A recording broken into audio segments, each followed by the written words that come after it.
No, Soulja. Millions is not millions. You can't say 400 million and the stock is only 2.5. That's a big difference. Millions is millions, my baby. I used to think Eminem was better than me. So what you saying right now? He's not. Challenge. Hey, challenge it. Old block right here. This is what y'all wanted me in Chicago. This old block right here. I should call this old block. It's 10 o'clock. What the f*** niggas ain't outside. Cap rappers have always talked the biggest game, flexed the hardest, and swore they were here to stay. But the truth always comes out. Today, we're diving into the world of rappers who couldn't back up their words. From fake street cred to broken promises and brutal fall-offs, these artists went from viral sensations to cautionary tales. My name is Rashad Bashir, and this is Cap Rappers Who Fell Off. See, back in the day, he was once positioned to carry the entire West Coast behind his back. In fact, he already had major cosigns, a good pen, and a proper mentor. Unfortunately, with a series of self-inflicted wounds, the game has been pushed out of every circle that embraced him. So what happened? Well, to properly understand that, we have to go over a bit of his backstory. See, back in 2001, the game was shot 5 times and barely survived as he slipped into a coma for 3 days. That near-death experience became his wake-up call. While healing up in the hospital, he asked his friend to bring him every classic rap album he could find. Afterwards, he spent months studying the legends and writing raps non-stop. By the time he left the hospital, he went straight to the booth and dropped mixtapes after mixtapes, turning his tragedy into ambition almost overnight. And luckily for the game, it paid off. One of his mixtapes, QB to Compton, landed in the hands of one of hip-hop's biggest legends, Dr. Dre. See, back in 2003, when Dr. Dre discovered the game, it felt like the West had found its next superstar.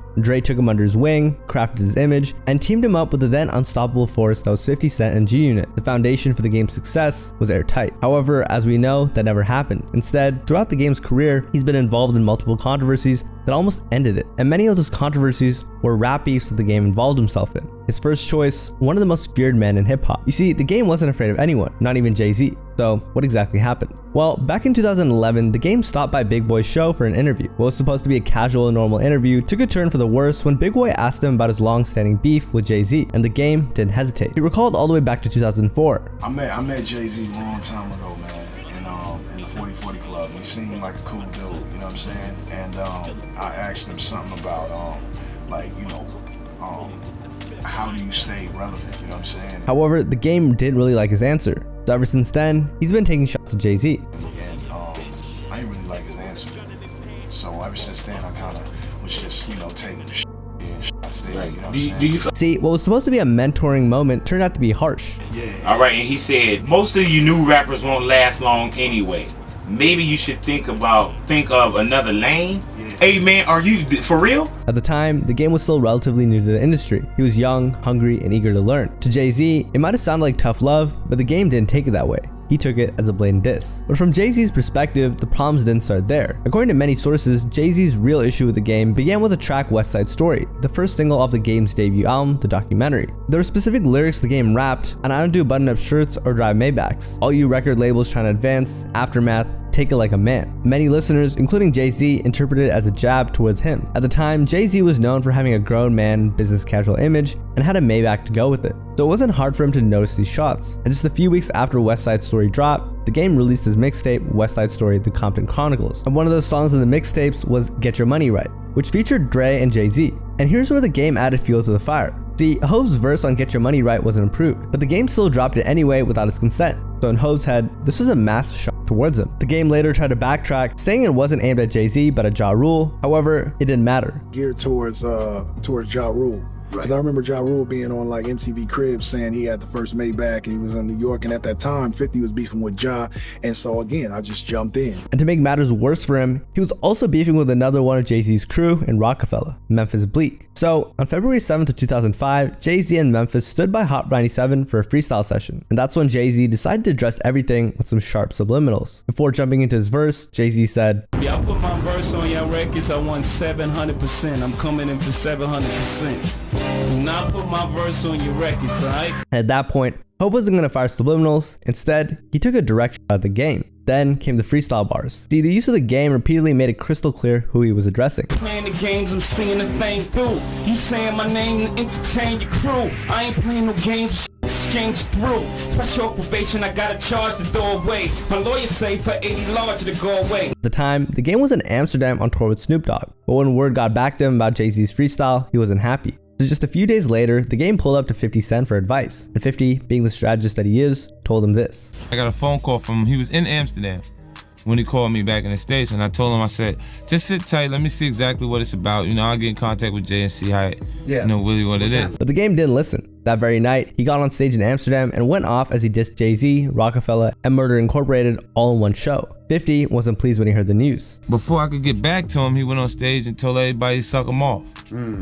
You know what I mean? And that's not how, I'm not comfortable with that. That's not how I function. See, he felt like the game acted too impulsively and worse, dragged him into a beef that he was trying to defuse. So, years passed and the game and Jay-Z would continue to diss each other. For instance, there was this event in France where the game performed and repeatedly yelled F Jay-Z on stage.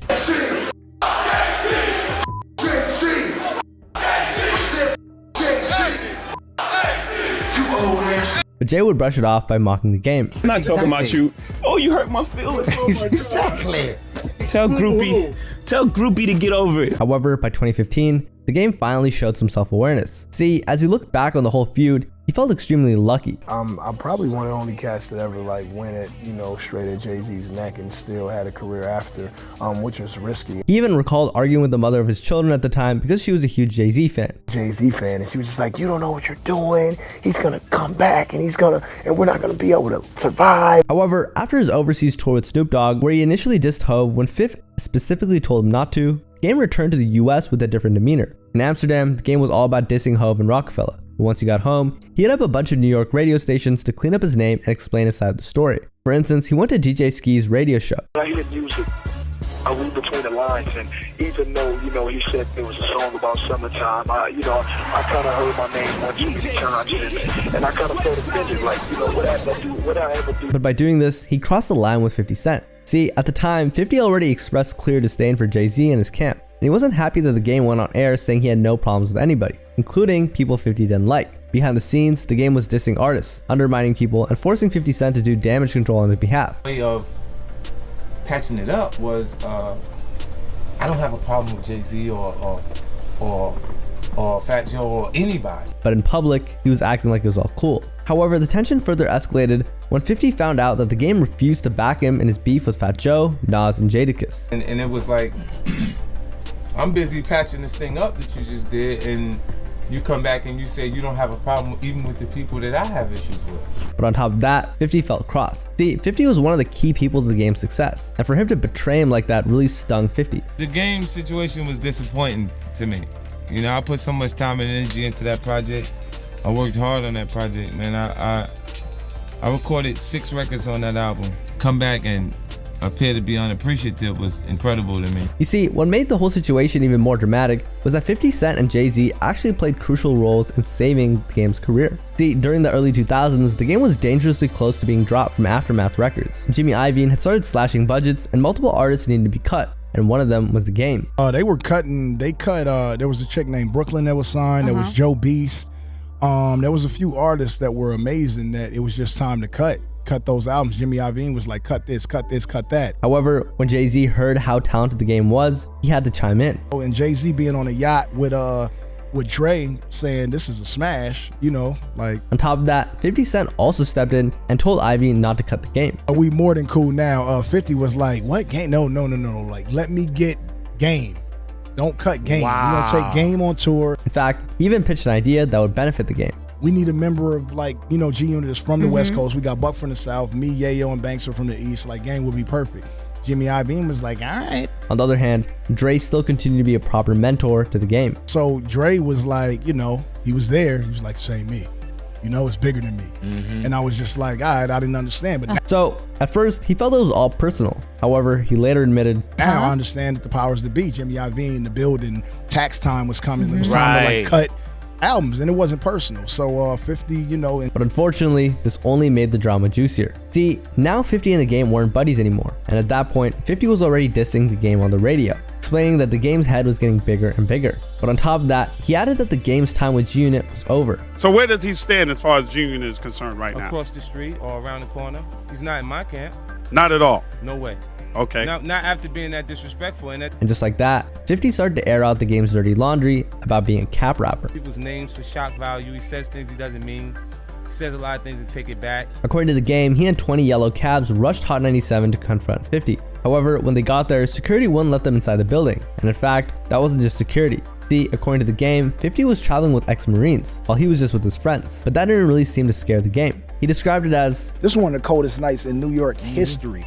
Nigga on Converse running in the snow. I must have slipped 80 times trying to get to the Escalade." And when 50's entourage wouldn't let the games camp in, their altercation quickly became deadly. All of a sudden, 50 had to cut the interview. And if you listen to the audio, you can actually hear 50 ask, "They shoot?" And just like that, the shot went flying. We was busting real bullets. One of my homies got hit. He's still alive, and in jail. But yeah, man, like we was shooting, they was shooting. It was crazy. In fact, it was like it was a movie. Me and 50 stared each other's in the eyes with guns drawn. Two dick that was friends and homies, and they came up in hip hop together. And I don't even know who fired first shot. I just know we were shooting each other.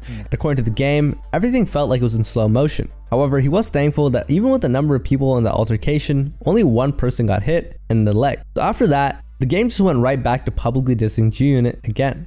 The streets are saying that the documentary was better than the massacre, which it is, and 50 got jealous and kicked me out of G-Unit, and he thought that he could do what he did to Ja Rule to me. So the game wasn't backing down. He's a jealous little girl, man. Is that what happened? Yeah, he's jealous, and somebody needs to braid his ponytail and put him back in his skirt, because, I mean, he's obviously off his rocker, man. In fact, he'd even throw his chain into the crowd and launch an anti-G-Unit campaign that included the brutal diss track called 300 Bars and Run It. When that happened, fans and critics were waiting to pounce on his immediate downfall. However, he proved everyone wrong by dropping Doctor's Advocate in 2006. As the album debuted at #1 on the Billboard 200. On top of that, it even won certified platinum, and despite not having Dre on production, the album was still seen as a strong follow-up to his debut album. So at this point, the game had clearly fallen out with his buddy 50 Cent, as well as Jay-Z. But what did that mean for his mentor, Dr. Dre? There's no way he'd cross him, right? After all, Dre was the one that found him, developed him, and put him on. Well, the most baffling turn in the game's career came years after his beef with 50 Cent. In fact, the game had long claimed loyalty to Dr. Dre, and even as late as 2011, during the rollout for his Red album, as he'd boast Dr. Dre was still giving him advice and that they'd maintained a great relationship over the years. Dre always told me, no matter what happens, no matter what gets said in the media, me and you are always gonna be the same as we were the last time we had an in-person conversation. But after years of alliance, that loyalty unfortunately shattered in 2022. See, when the game was excluded from the Super Bowl halftime show, he felt deeply betrayed. This performance included some of the most prominent figures Dre had worked with. It featured Snoop Dogg, Eminem, Kendrick Lamar, and 50 Cent. For the game, being left out of the historic West Coast tribute in his own city was too much to bear. I've never had a song with Dre on it and Dre been in my video. Snoop has a ton. M has a ton. I don't have none. He initially played it cool, but soon enough, his true feelings came out. Say, yo, Dre never did nothing for me. I remember Dre being in the studio and giving you them hits, bro. He dismissed Dre's role in his success, claiming Kanye West had done more for his career in 2 weeks than Dre had ever done. That statement alone was a direct insult to the man who had overseen the documentary, introduced him to the hip-hop world, and played a critical role in launching his career. And fans called him out immediately. One fan said, "Game act like Dr. Dre broke up with him. He can't let go." While another wrote, "Is Dr. Dre supposed to hold his hand his whole career? Dre put on 50 and Eminem, and they took the ball and ran with it. Why couldn't he take advantage of the opportunities like 50 and M?" Many remember Dre being in the studio, shaping the game's debut and giving him hits. So these statements were a clear case of revisionist history. And even though the game tried to backtrack on his comments, saying, basically, I was a little inebriated, and I said some things that I meant. I'm not gonna take it back. I ain't no sucker. Touch any part of anything that you're doing in life is such a blessing that I shall not ever on that again. He couldn't undo the damage that was already done. So after he had some time to reflect, he admitted his true feelings about the issue. You see, the game initially thought the problem would have been because of Jay-Z, but he realized, and I don't think Jay-Z would have had a problem if Dre would have said, "We bringing Game on the Super Bowl." So if Jay-Z wasn't the problem, there's only one person to blame, and it hurt more because of that. Rams was in the Super Bowl, bro. LA, all around the Super Bowl, and I don't get the call. So how'd you feel? I was hurt by that. And no, it wasn't Snoop or Kendrick. Snoop didn't do me like that. Kendrick, it's not his Super Bowl. It's not Snoop's Super Bowl. I talked to Snoop about it. You know what I'm saying? In fact, according to the game, he and Snoop had a conversation, and Snoop allegedly said that if it had been his Super Bowl, they would have been having a good time on stage. But Dr. Dre, I feel like Dre should have called and said, why? I would understand that because I talk to Dre. I talk to Dre often, and I just felt like. He added that if it were an LA themed Super Bowl, it would make sense for him to be on there. And that's it. So yeah, it hurt. Now, am I bothered by it today? I'm not bothered by it today. I feel that it was an amazing Super Bowl and it was a win for our culture as a whole. Right. I just felt like if it was gonna be in LA, like you know. However, Dre had other plans. You see, when Dre and Snoop stopped by Drink Champs with Noor, Dre clapped back with just a simple answer. We had you on the show after the Super Bowl and you spoke about game and was there anybody that you felt like you left on stage or you was good with it? No, I was good. It was perfect. But on the other hand, Snoop shared some wisdom for people who might have been hurt by being left out. If you're a good artist and you're a great artist, your time will come. Right. Like, I was never crying about it or mad about it. According to Snoop, when Dr. Dre called me and asked me to get his back, I was there for him. Right. But I didn't feel like I was supposed to be there. I was in demand to be there. He understood that this wasn't just a normal event. The Super Bowl is watched by millions of people, which is why he advised people like The Game just to be honored that hip-hop is being seen on such a large platform. But to not hate. Right. On the next man, but be happy. Right. Unfortunately for The Game, this wasn't the last major LA hip-hop event that he was left out of. See, just 2 years after Dre's Super Bowl, LA would yet again have another major event, this time for Kendrick Lamar's Pop-Out show, which was in the midst of Kendrick Lamar versus Drake's civil war. Rappers need to pick a side, and for The Game, being from Compton, it should have been an easy choice, right? Well, to everyone's surprise, The Game was nowhere to be found at the Pop-Out show. Why won't they let Game come to these events? I don't know if it was they wouldn't let him. I don't know. You think it was a let? I don't think it was a let thing. I think that might have been. Game said he was home. There was a lot of speculation online on why The Game wasn't there, as some fans thought because The Game publicly sided with Drake, while others said some people on the West don't really mess with The Game. He's very talented rap-wise, but he has too many antics over the years. He's dissed too many pivotal people that helped his career, and just acts like a clown all around. I loved his music and listened to it every so often. So with all the speculation around his image, The Game had to respond. Sadly, The Game couldn't bear to see fans saying that he wasn't an important LA figure. So he went live on Instagram to express his feelings. The beef between K-Dot and Drake was just about them and them alone. However, he did commend Kendrick for what he did for the LA hip-hop scene. Kendrick do his shit, and what he did last night, that shit was amazing for the West Coast. In fact, The Game said he even watched the show with his daughter. I think it's a dub for the coast.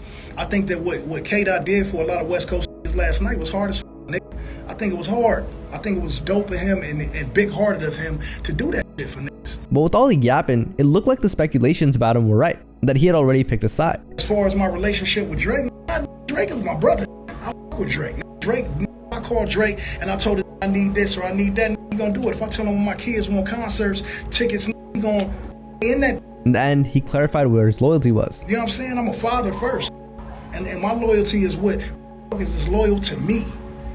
You know what I'm saying? If you conspiring, hating, and talking behind my back. However, that wasn't the only reason why Kendrick didn't invite The Game. See, in later years, as Kendrick Lamar rose to the top of the West Coast, The Game subtly tried to insert himself into Kendrick's narrative. But instead of passing the torch or celebrating Kendrick's achievements, The Game would often position himself as the real king of the West, even going as far to suggest that he still out-rapped everyone, including Kendrick. Can't nobody in Compton out-rap Game. Kendrick do it. I love that to death. I flew past Kendrick when he was on foot in a Range Rover and showed him how to do it.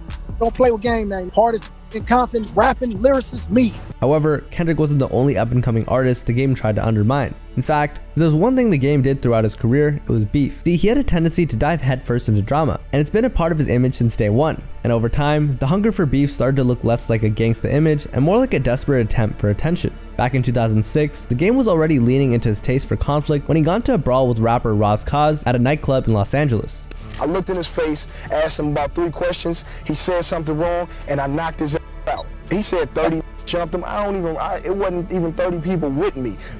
First of all, it was an industry party. You can't get 30 from Compton in there. Fast forward to 2014, and Tyga and Lil Durk were in the middle of their own rap beef when The Game unexpectedly decided to jump in. See, everyone was caught off guard by his decision because frankly, there was never really a reason for him to do that in the first place. But he jumped in anyways as he tried assisting Tyga with a feud, and during an interview with DJ Vlad, Charlamagne the God questioned why The Game even felt the need to jump in, saying, I understand why Game jumped in it. I don't even understand the affiliation between Game and Tyga other than being from Cali. See, a lot of people believe that this wasn't really The Game's beef to handle, and I mean, it makes sense. On top of that, Charlamagne claimed that The Game was too old to be getting involved in this chaos. I expect that from the late teens, early 20-year-olds. I don't expect that. I don't know how old Compton is, but I don't expect that from Game at this point, man. 50 don't even really do that no more. 50 was the king of that.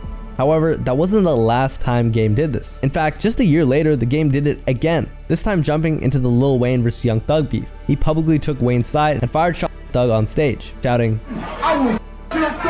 This triggered an online beef with Thug, who clapped back by posting a photo of the Game's daughter. Game responded by posting one of Thug's daughter. What followed was a messy back and forth of Instagram videos and Thug mocked, and an infamous video of Young Thug mocking the Game for switching gangs.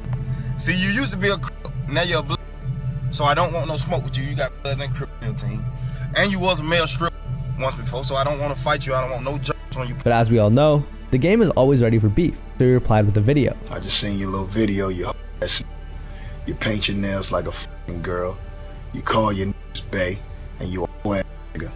Keep f***ing around, nigga. Don't drive by that nail shop and light that motherfucker up. But nothing quite compares to his overblown feud with Meek Mill. Much like his G-Unit days, the beef started when the Game performed at a club in Miami and randomly dissed Meek Mill on stage for absolutely no reason, saying this. I just want to beat that ass one good time, hand up. Just, when you see me, nigga, square up. At first, nobody knew why. But how and what did Meek even snitch about? Well, to further clarify their beef, the Game walked everyone through what happened in his point of view in his interview with Ebro on Apple Music. According to the Game, it all started when he and Meek met at the club. Say I'm in the club and you know, Sean Kingston in the club, you know what I'm saying, and Meek in the club, you know, so I sit. And at first, everything was civil. In fact, the Game even sent a bottle to Meek, and on top of that, warned him for his safety, stating, I sent Meek a bottle, you know what I'm saying?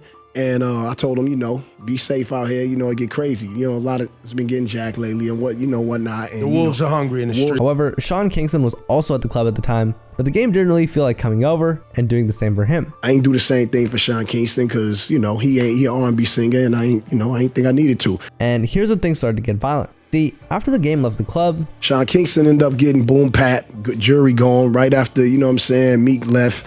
And so I leave, you know what I'm saying? After that, I'm like, damn, you know what I'm saying? I leave. But not only that, however, Kingston was reportedly robbed of a $300,000 chain. But here's where the Game got in trouble. See, after the incident, he was the one getting the blame. And Sean Kingston called my phone, you know, 15 minutes later, I answer. And he like, that's f***ed up, bro. You know, Meek told me that, you know what I'm saying? You set me up. The Game, completely in disbelief, decided to confront Meek about what happened.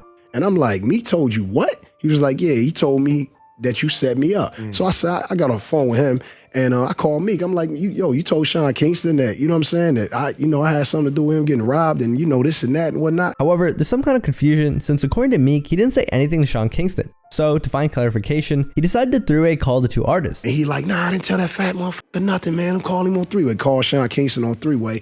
Sean Kingston saying, you just told me that, bro. Meek yelling at him, you fat motherfucker, I ain't tell you, know what I'm saying? So I just hung up the phone, man. But after the conversation, the Game realized that. And at the end of the day, the things that Sean Kingston told me about what Meek told him is part of the conversation I just had with Meek when I handed him the bottle. So I know for a fact that that's what set you off. That's what set me off. On the other hand, the Game clarified that labeling Meek as a snitch wasn't about anything big. So when I say the rat or the snitching, it ain't that, you know, he went and told the feds I had bricks in the trunk and I'm facing 25 to life. See, it didn't sit right with him that the info he gave to Meek about LA was twisted and told to Sean Kingston. And what could have been just a small understanding turned out to be much more. See, when the Game released a diss track called 92 Bars, where the Game mocked Meek's credibility, rapping, "She got a couple mil and she don't even know Meek, and ever since that, he snitched on me, we just don't speak," Sean Kingston decided to get involved and side with Meek. Kingston was heated as he defended his image. But, boy,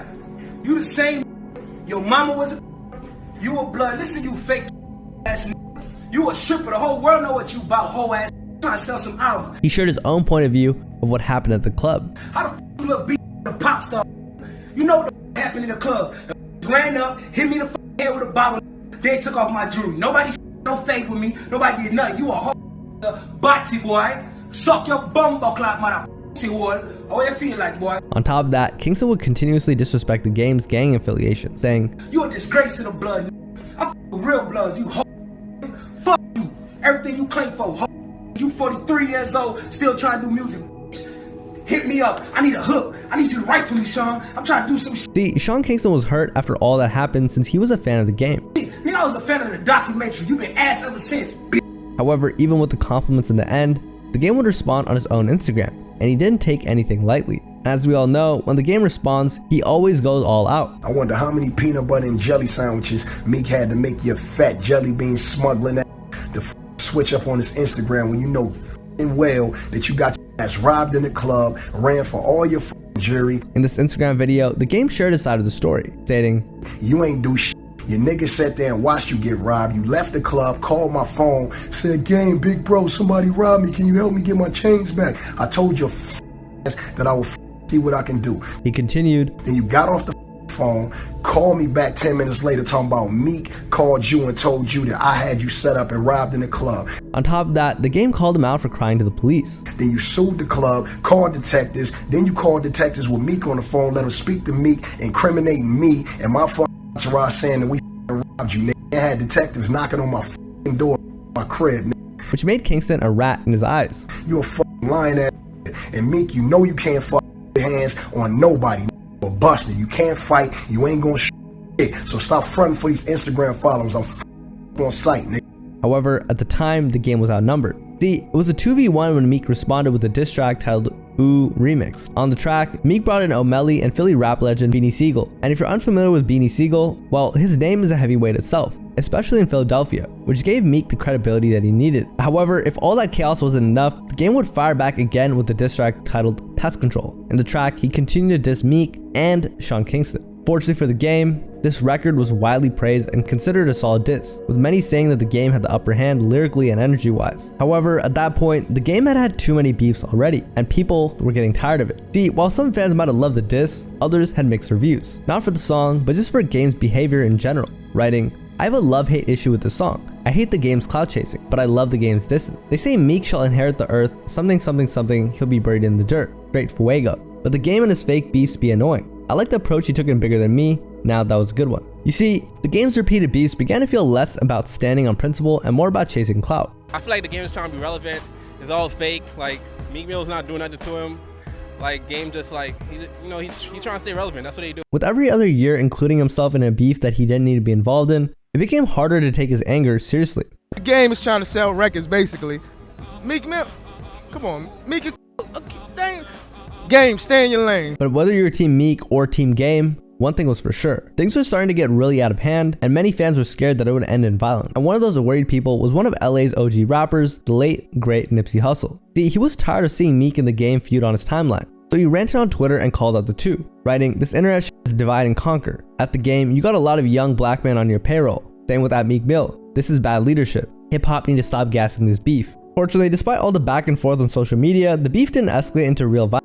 And years later, the two finally reconciled. Unfortunately though, the Game might have stopped beefing with established rappers, but now he was targeting up and coming artists. In fact, he didn't just undermine them, because some say he straight up conned them. See, back in 2021, the Game also managed to get entangled with rising artists, and not in a good way. New allegations emerged that he was scamming unsigned rappers out of thousands of dollars by promising verses, mixtape placements, and marketing services that he never intended to deliver. For instance, this one artist described how he paid huge amounts of money for a verse. "So here's how the rapper The Game scammed me into sending him $4,000 for a verse. He explained, "So I made a beat for him to rap over, and he was going to record a verse and then send it back to me for $4,000. See, he thought the Game could be trusted since he had previously paid him to post the song on his Instagram, which he did, making it seem like a legitimate business relationship. But when it came time to deliver a verse for a beat he was sent, the Game ghosted him. So it started back in March of 2022. I sent him $500 a month for 8 months until October of 2022. The Game was forced to apply when the artist started to go the legal route. Unfortunately, he only gave excuses, saying, "He claims that he's been busy, management got backed up or whatever, and I get it, he's a famous rapper. So I resent him all the payments and everything, and I still haven't heard anything back. And it's been 10 months. See, it looked like these weren't just missed business deals. They were scams that exploited up-and-coming rappers trying to get into the industry. And the fact that a multi-platinum rapper was even in this position said a lot about where his career had gone. And you know what? This wasn't the last time the Game was accused of scamming an artist. In fact, one caller for the Morning Hustle show claimed that she was also scammed by the rapper. The Game got my... What happened? Back in October, he scammed me out some money, you know what I'm saying? So my song, he was tapping in with my music and everything, and then he was with it. He added, "If I was to pay for a spot to get on his mixtape, you know what I'm saying, that he was promoting. He didn't do any of that." How much did you pay to get on the mixtape? I paid $1,000. But on top of that, the caller claimed the Game had done something even more disrespectful, stating, "And then he laughed at me and thought it was funny when I confronted him about it.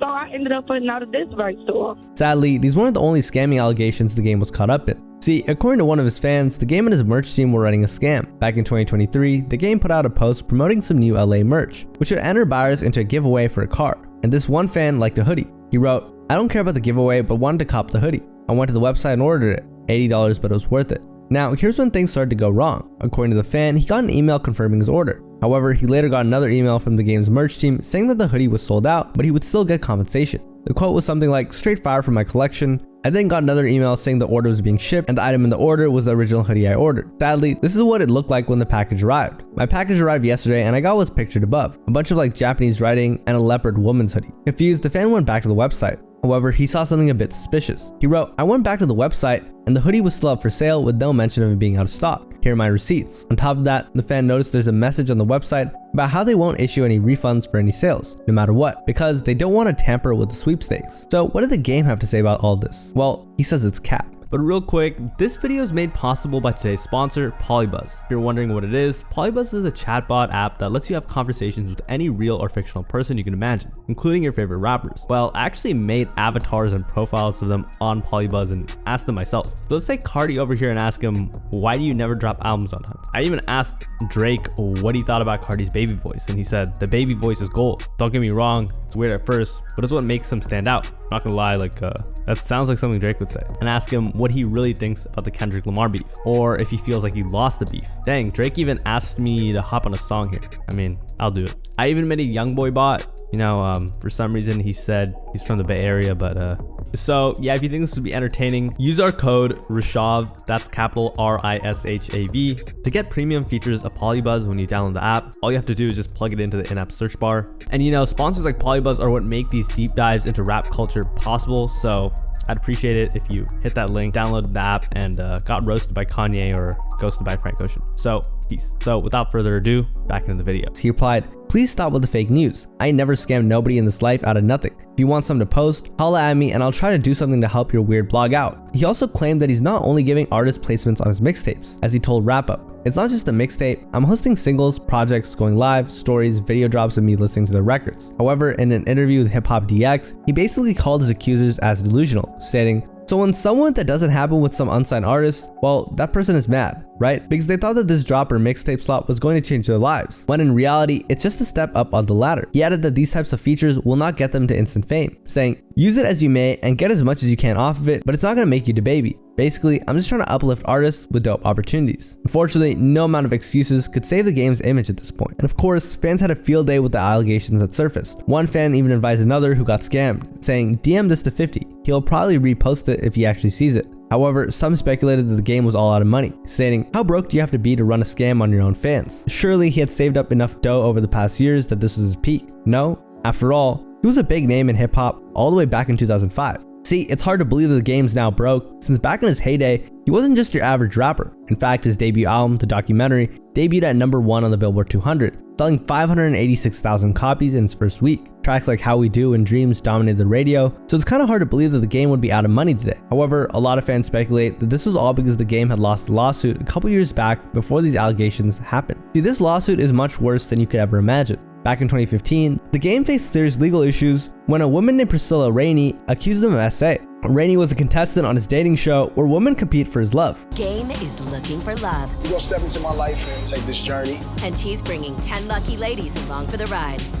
She's got game. According to the lawsuit, the SA came during an off-camera date at a Chicago sports bar where he allegedly hurt her repeatedly without consent. She added that the game was intoxicated, high, and was going wild. She specifically claimed that the game slid his hand under her dress and even constantly touched.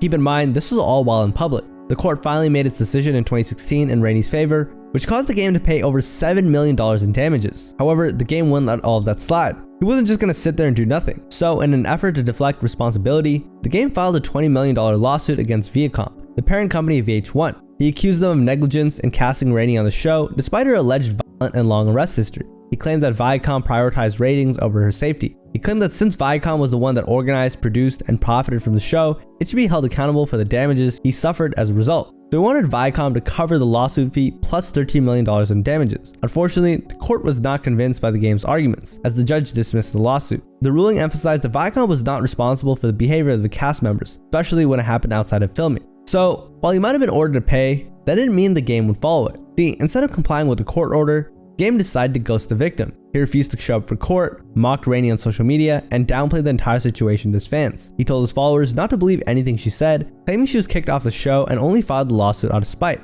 According to him, she was just mad and wasn't interested, stating she was begging for my attention the entire time about the show and was given the ultimate Major League Baseball curve, so that upset her. But the Game didn't stop there. Instead of paying up, the Game took things to another level. Court documents revealed that he allegedly transferred the deed of his Calabasas mansion to his manager, Whack 100. Why? So Rainey couldn't touch it. So, in 2023, she filed another lawsuit, this time targeting the home directly. Her attorney asked the court to force the sale of the house, valued at over $3 million, to help cover the $7 million that the Game still owed. See, at that point, the Game was just trying to save what was left of his fortune. However, instead of laying low or showing remorse, the Game went on Instagram to mock the whole situation. I'm enjoying retirement. Y'all been saying she got $7 million for 7 years and here I am, laid up tipsy on my 5th quarantine watching Tiger King. Lol. But this kind of taunting didn't work because that same year, Rainey actually won control over the Game's independent label, Prolific Records, along with the royalties for his album Born to Rap. Unfortunately, that didn't bring her any closer to collecting the full amount. But what's even sadder is that it feels like it will never be resolved. See, according to the Game, he's incapable of repaying these fees. I'm broke. You're broke. Yeah, I don't have a dime. Yep. It's a borrowed shirt. Yeah. Borrowed glasses. All the cars are someone else's. Wave cap was on a dude at 7-Eleven. You live at someone else's home. Yeah, man. On top of that, he said that I don't care about that. Yeah.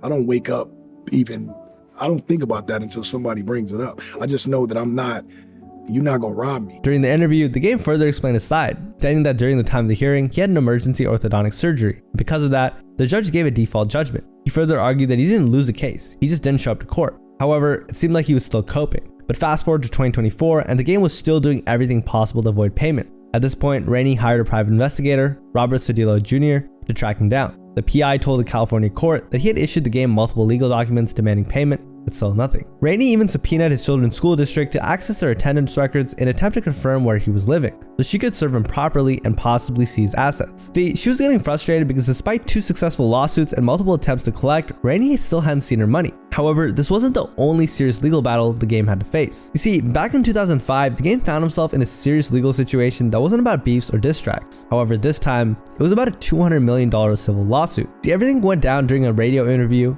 at a hip-hop station in Washington, D.C. According to court documents, a cameraman named Kwasi Jones, who was filming an in-studio interview between the Game and DJ Zulu, claimed that the Compton rapper and his 20% entourage attacked both of them and the host. According to the victims, the Game got triggered when someone commented about a cell phone earpiece worn by the Game's manager, Jimmy Henchman. And with just that small remark, Jones was allegedly given the beats. Now, here's where it gets worse. See, even after the incident, the Game reportedly didn't back down. In fact, he publicly apologized on BET, but then turned around and referenced the situation in a remix of 50 Cent's Hate It or Love It, where the Game rapped, "For I creep and turn your projects into Columban, and I'm rap's MVP, don't make me remind y'all what's happened in DC." According to Jones and his legal team, that verse was more than just a flex, as it was used to boost his street cred and sell records, stating, as our lawsuit points out, it's based on the fact that these record labels and rappers pride themselves on careers based on street cred. She continued, the records sell more when they do something in the public eye that gives them street cred to their image. Clearly, putting lyrics in a song regarding this incident helps sell records. Artists should not be able to profit from alleged incidents where people are physically harmed.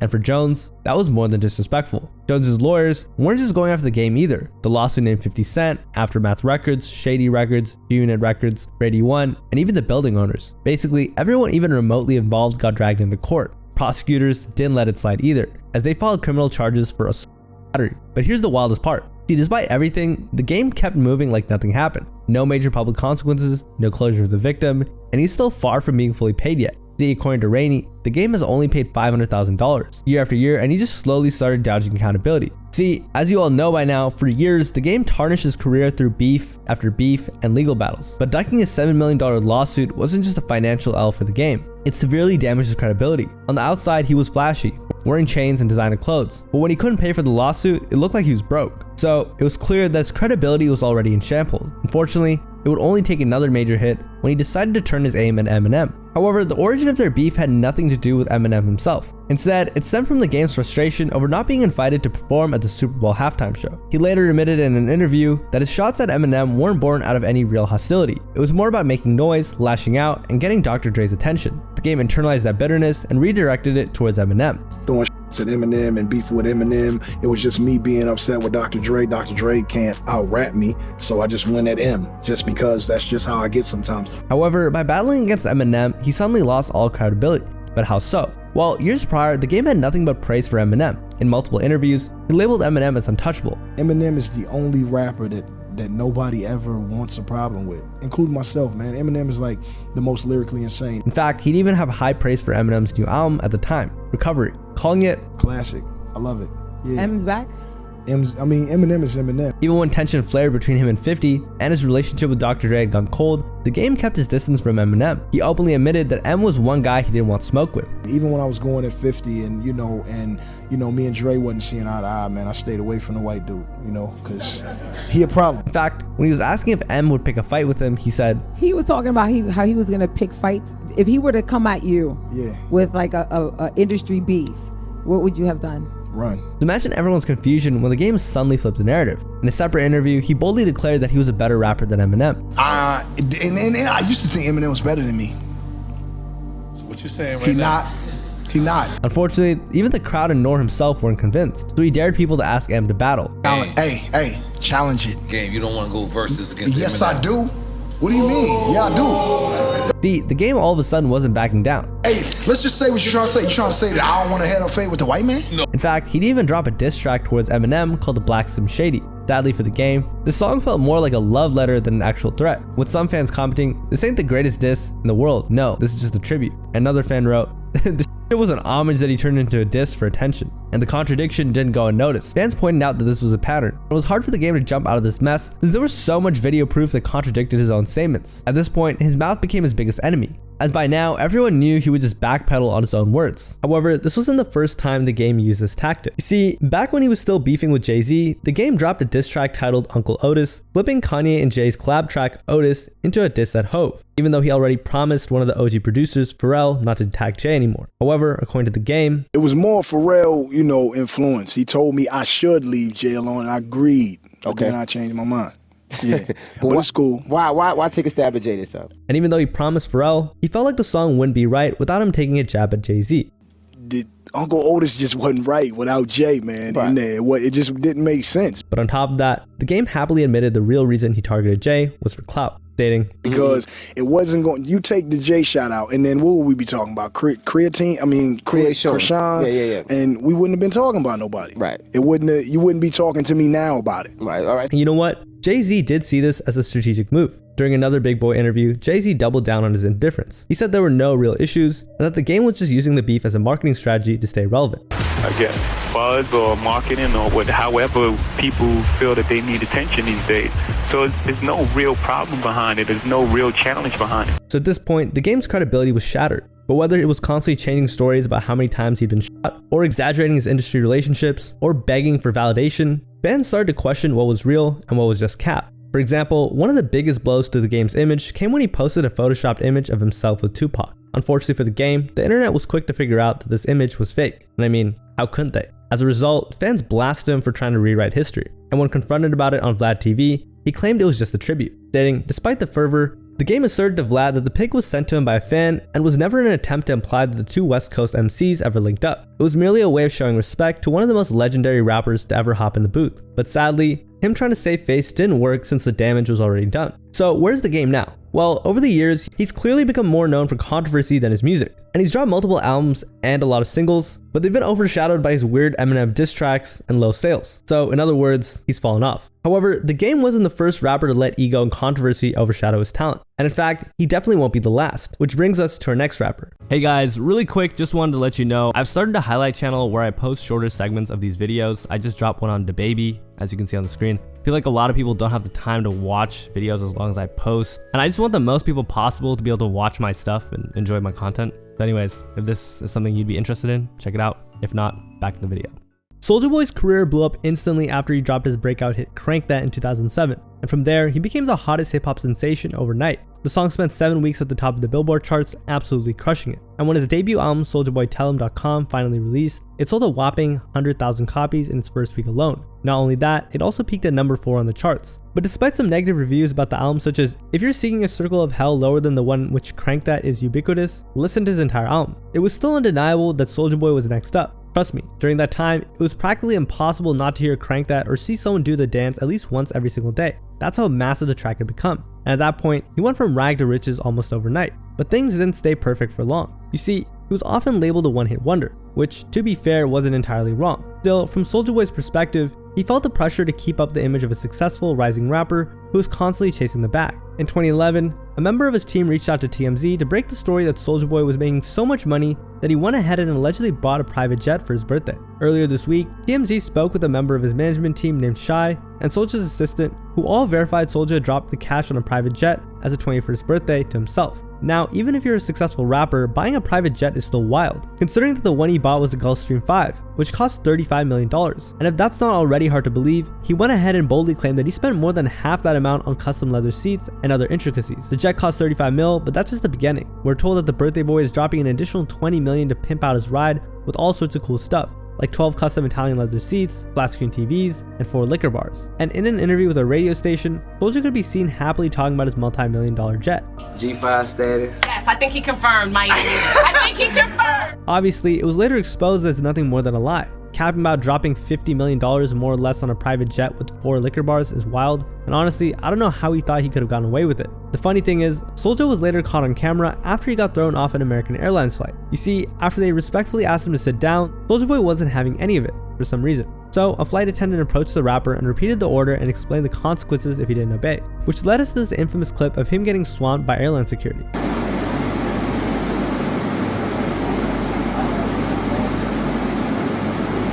Honestly, I don't know why he was in this predicament in the first place, because he could have chosen to fly on his quote-unquote private jet. But it didn't really matter to Soulja. After all, his breakout track Crank That was still doing crazy numbers and was probably raking in more than enough money to live lavishly. So all the controversy and blatant deception wasn't that damaging to his reputation. However, only a year after he blew up, rumors began to spread that he didn't even come up with his own stage name. You see, according to reports, teen rap sensation Soulja Boy, born DeAndre Way, has been sued for trademark infringement by a man who says he first coined the name. The one responsible for suing him while claiming to be the original Soulja Boy was Willie Lyons, an obscure rapper who claims he has known Soulja Boy for 12 years and has initiated legal proceedings against the more popular rap artist. Fortunately for him, the lawsuit never went anywhere since Willie couldn't prove that Soulja stole the name from him. However, nearly a decade after its release, it looked like Crank That success was the only thing keeping Soulja afloat, as his next few projects and albums were all commercial and critical failures, without any doubt. So, after seeing that making a comeback to the spotlight by releasing music was looking impossible, Soulja resorted to inking a partnership deal with World Poker Fund Holdings, and took to Twitter to announce a massive $400 million deal by posting,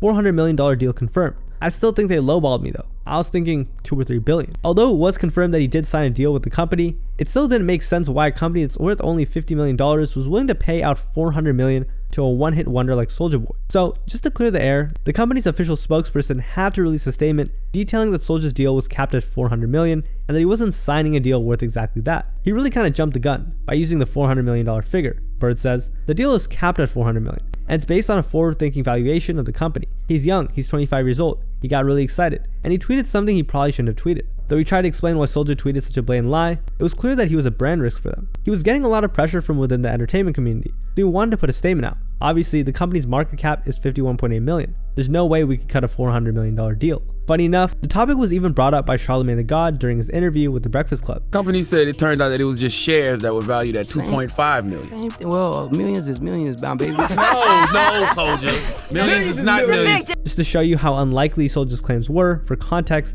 Drake was offered $20 million by Apple Music around the same time to promote iTunes Radio. So if a chart-topping hip-hop star like Drake was only getting $20 million, I have no idea what made Soulja Boy think he's worth $400 million. However, his long list of lies didn't end there, because months after quote-unquote securing $500 million from his deal, he uploaded this video on Instagram bragging about his lavish spending habits and spending $6 million on a new penthouse.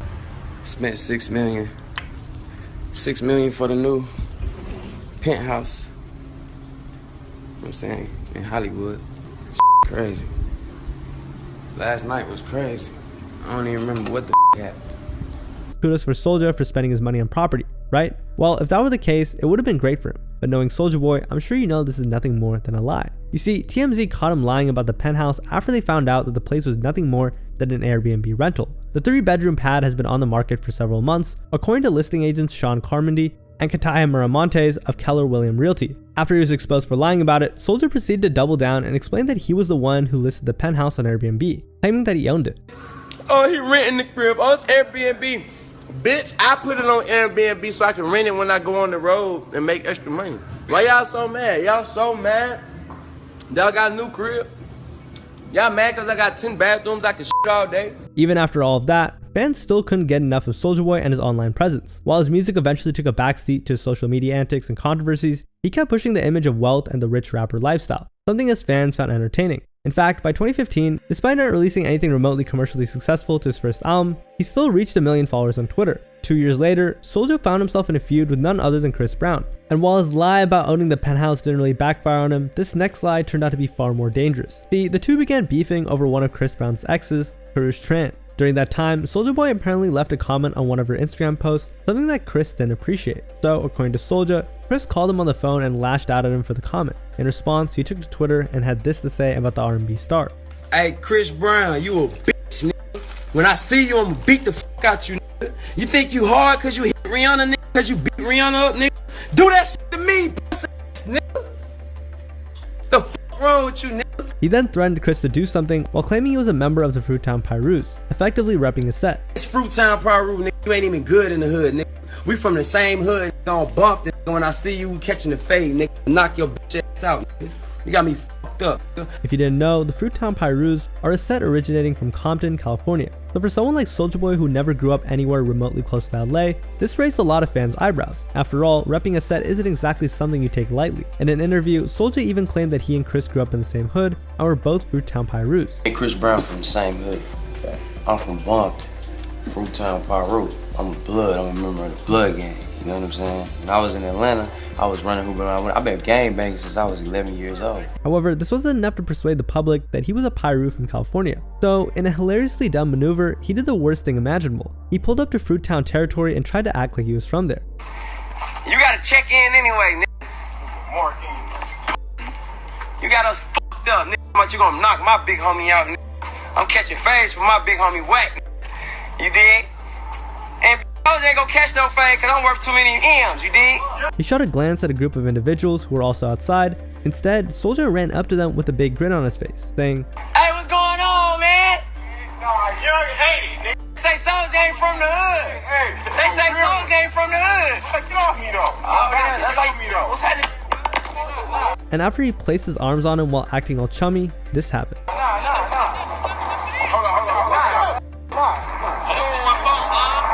What's up, man? Who phone is it? My brother's phone. That's my phone. That's my phone. All right. That's what I'm saying. It better not be blood. Later on, real members of the Fruittown Pyrus set came out and told Soulja that no matter how much money he paid, they still wouldn't claim him as one of them. You can pay everybody from the hood, and you can come see me, but I ain't gonna claim you. I don't give a fuck, blood. I don't Pyru, blood. You ain't out here with us. Charlemagne the God even brought up the incident in an interview where he asked the rapper, that time, the whole, it's who said Big Soulja ain't from the hood? Who said Big Soulja ain't from the hood, man? Now, that's my hood for real, you know what I'm saying? So that's just my hood. It was just another day, and you know. That's Compton though.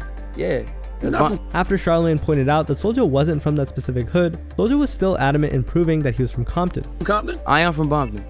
You from Compton? Yeah, I'm from Bumpton, yeah. I thought you from Mississippi somewhere. Nah, I'm from Bumpton. I'm from California, Bumpton, yeah. How?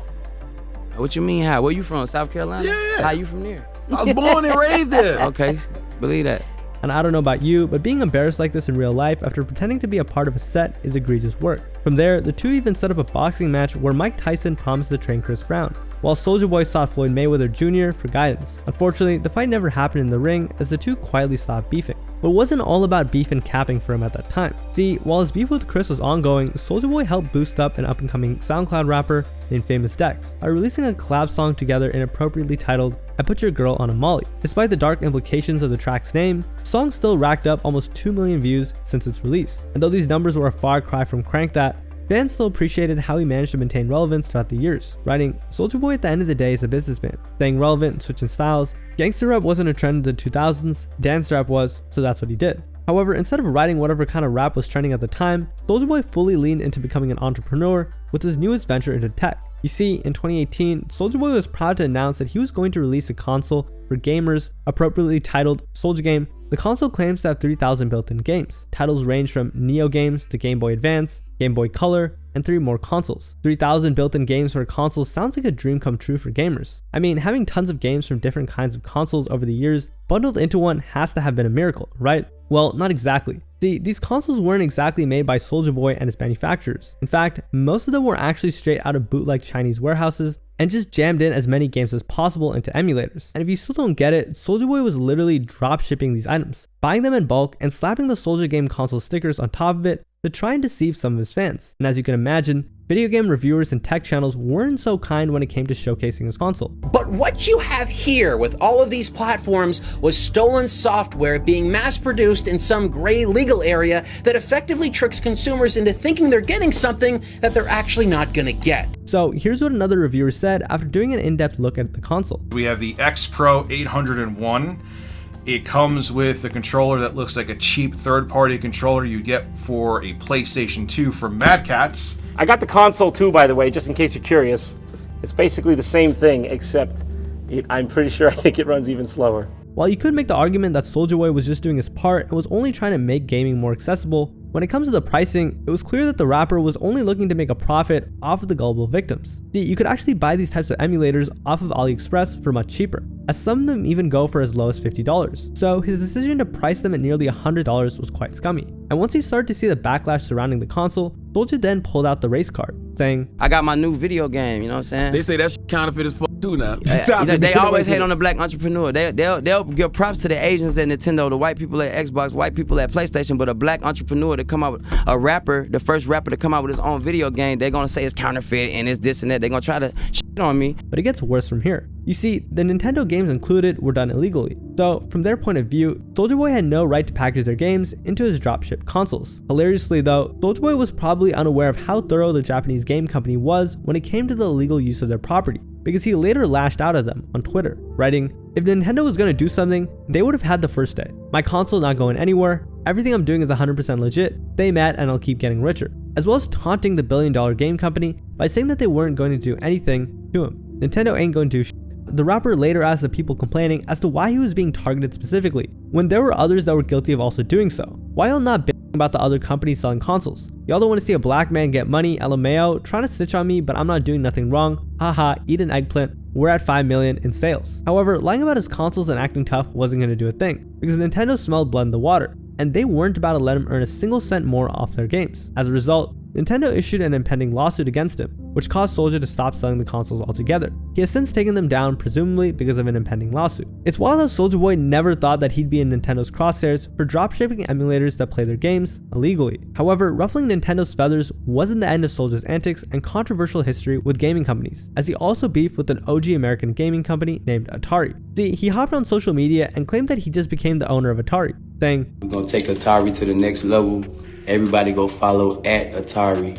I am now the owner of Atari. According to Soulja, Atari was happy with the way that he handled the SouljaGame consoles, which by handled, I guess I mean illegally sold 1,000 games. And as a result, they allegedly offered him the position. They was real proud of me of what I did with the Soulja Boy game console. You know what I'm saying? I blew Soulja Boy game up.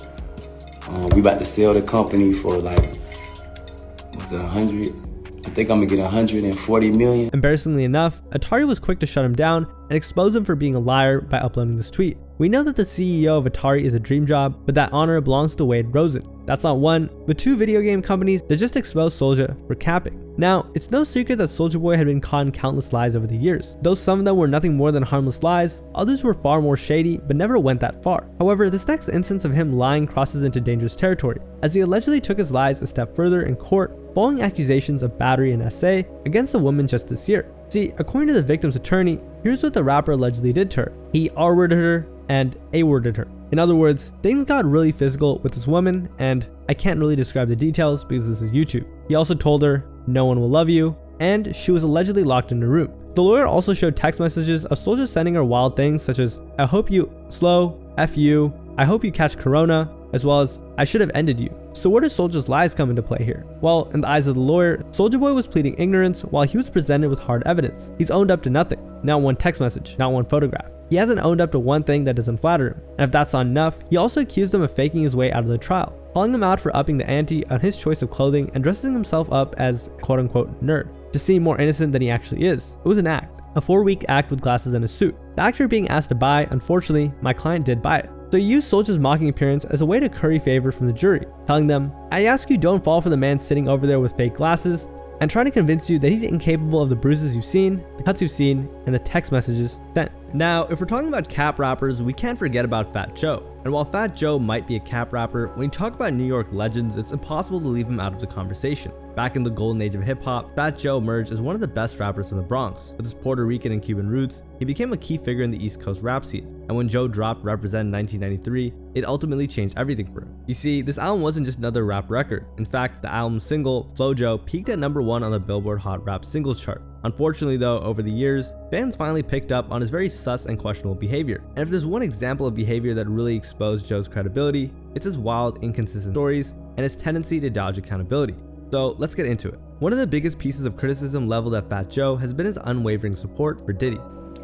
Puff Daddy is the king of deception. Every time we was in the party, oh, he was throwing his champagne, his vodka in every picture. He was so we didn't know. We like, yo, he's a great guy. This is a great party. See, even after all the controversies Diddy is facing at the moment, a lot of artists distance themselves from the situation. However, Fat Joe decided to speak out, but not in a way you'd expect. In an interview, he doubled down on his loyalty to Diddy, saying, you know, I know Diddy 30 years. I'm just praying. It's a very sad situation. I don't know enough about it. That's as far as I could go. I stood up last night, maybe 4 hours praying for him and his kid. Instead of addressing the elephant in the room, Joe felt like there was something bigger in the story, saying, he pissed somebody off bad. And so, you know, we're praying for him. We're praying for the victims.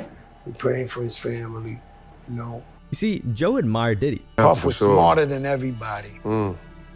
He was smarter than everybody. And I asked him when we alone. In an interview with All the Smoke podcast, he even recalled the time when he was invited by Diddy during COVID. So I go to his house, man, and they cooking for us. Me and him, just me and Puff, sitting there looking at the water, you know, and Joe and Diddy alone? That itself did not sit well with fans, commenting, everything went out the window when he said, we alone. And saying you were alone with Puffy is not a good look, Joey. However, Joe didn't care. See, he was super loyal to Diddy. After all, he did receive lots of complaints from him. In fact, according to Joe, he even gave him credibility. He told me, I'll tell you, he'll confront. He was like, yo, you know you're the realest ever. I was like, yo, I said, yo, Puff, I don't really need it. He said, no, I want you to know you're the realest one. On the other hand, he also emphasized how the diddler was a genius, explaining, how was you so smart, though? Like, how you figure it out? And I can tell you why. And so he said that he studied all the greats. He had his whole game plan. But on top of that, Joe never looked at Diddy as the wild person as everyone else sees. So Puff, you take Puff as a party animal. We take to be like, damn, when it was happening, we was like, yo, this guy parties too much. But little did we know he was networking in there. However, compared to his other issues, supporting Diddy was just scratching the surface. See, standing by Diddy wasn't the only thing that raised eyebrows. Over time, Joe also developed a huge reputation for capping, literally. In fact, it's almost synonymous for most hip-hop fans that Fat Joe is straight up labeled as a liar. And what makes it worse is that Joe kind of admitted it. Back in the midst of Young Thug's RICO case, in which his lyrics were being used as evidence against him, Joe tried to defend Thug, where he publicly confessed on CNN, I've been rapping professionally for 30 years. I've lied in almost 95% of my songs. I'm being honest. Lied. Like, how? What do you just mean? go, I write like I feel that day. I'm just being creative. He added that his life is very different from his lyrics. You know, if you could probably you couldn't build the jail high enough for the lyrics I've said on songs, which are all untrue. What I am is a family man, the person who gives back to my community all the time, open businesses in my community. However, he recognized that Thug's issue is much bigger and harder to resolve. So what's even more horrible is that the district attorneys, they know those lyrics ain't real. They know that's creativity, but if it helps their case, they'll use it to put these guys in jail. And here we're having a fun show about it and discussion. See, he was so concerned that he even felt the need to defend one of his nicknames on Twitter, Joey Crack, which most people assumed referred to him dealing crack, writing, "They call me Joey Crack because the crack of my behind show whenever I stand up, girls in my hood gave me the name. Lol. It was never because the crack God is great." Luckily for him, some fans thought it was the smart move to do, with one fan writing, "Whether he is or not covering for himself, he's got a real point. I imagine the problem is if they can prove what he's saying is true anyway on his music, they can say it's all potentially true. But yeah, in my opinion, this is the same as 50 Cent saying he's broke." But while some saw this as a moment of self-awareness, others saw it as confirmation of what they already expected. Long ago, Fat Joe came out and said he lied in 95% of his rhymes. What did you think of that? he told the truth for the first time, that he's a liar, that you can't believe nothing that comes out of his mouth. See, to many people, this was just a confirmation. It's pretty entertaining, he entertaining Yeah. He entertaining, especially when he lied. That's when he best entertaining. Unfortunately for Fat Joe, defending Thug as a nickname only damaged his already failing career. Even Joe Budden expressed how laughable his statements were. First of all, Fat Joe is lying. That's number one. Fat Joe is lying.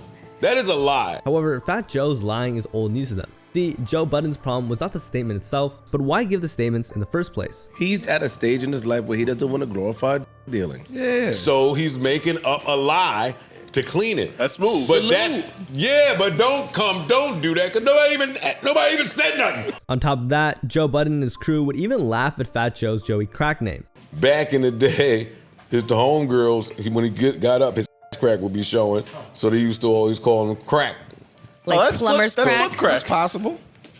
If that's the case, that's definitely flip crack. For someone once considered a pillar in hip-hop, seeing Fat Joe get laughed at constantly was hard to watch. But when you keep dodging the accountability and continue to cap, the culture stops rocking with you. However, the culture didn't always feel this way about Fat Joe. See, when Fat Joe and Terror Squad dropped Lean Back in 2004, it wasn't just a hit, it shut down every club and street in the US. The song was such a massive success that it peaked at #1 on the Billboard Hot 100 and stayed there for 3 straight weeks. In fact, it became Fat Joe's biggest success to this day. Unfortunately, over the years, Fat Joe struggled to replicate the success of Lean Back, and things only got worse when we heard and watched Fat Joe make statements that were plausible, but most just being too hard to believe.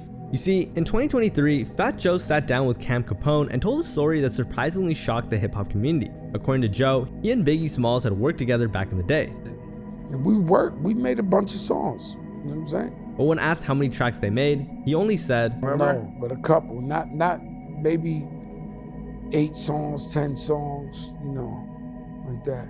On top of that, Joe claimed that the songs were produced by the OG producer, Hitman. However, many people started to question the story.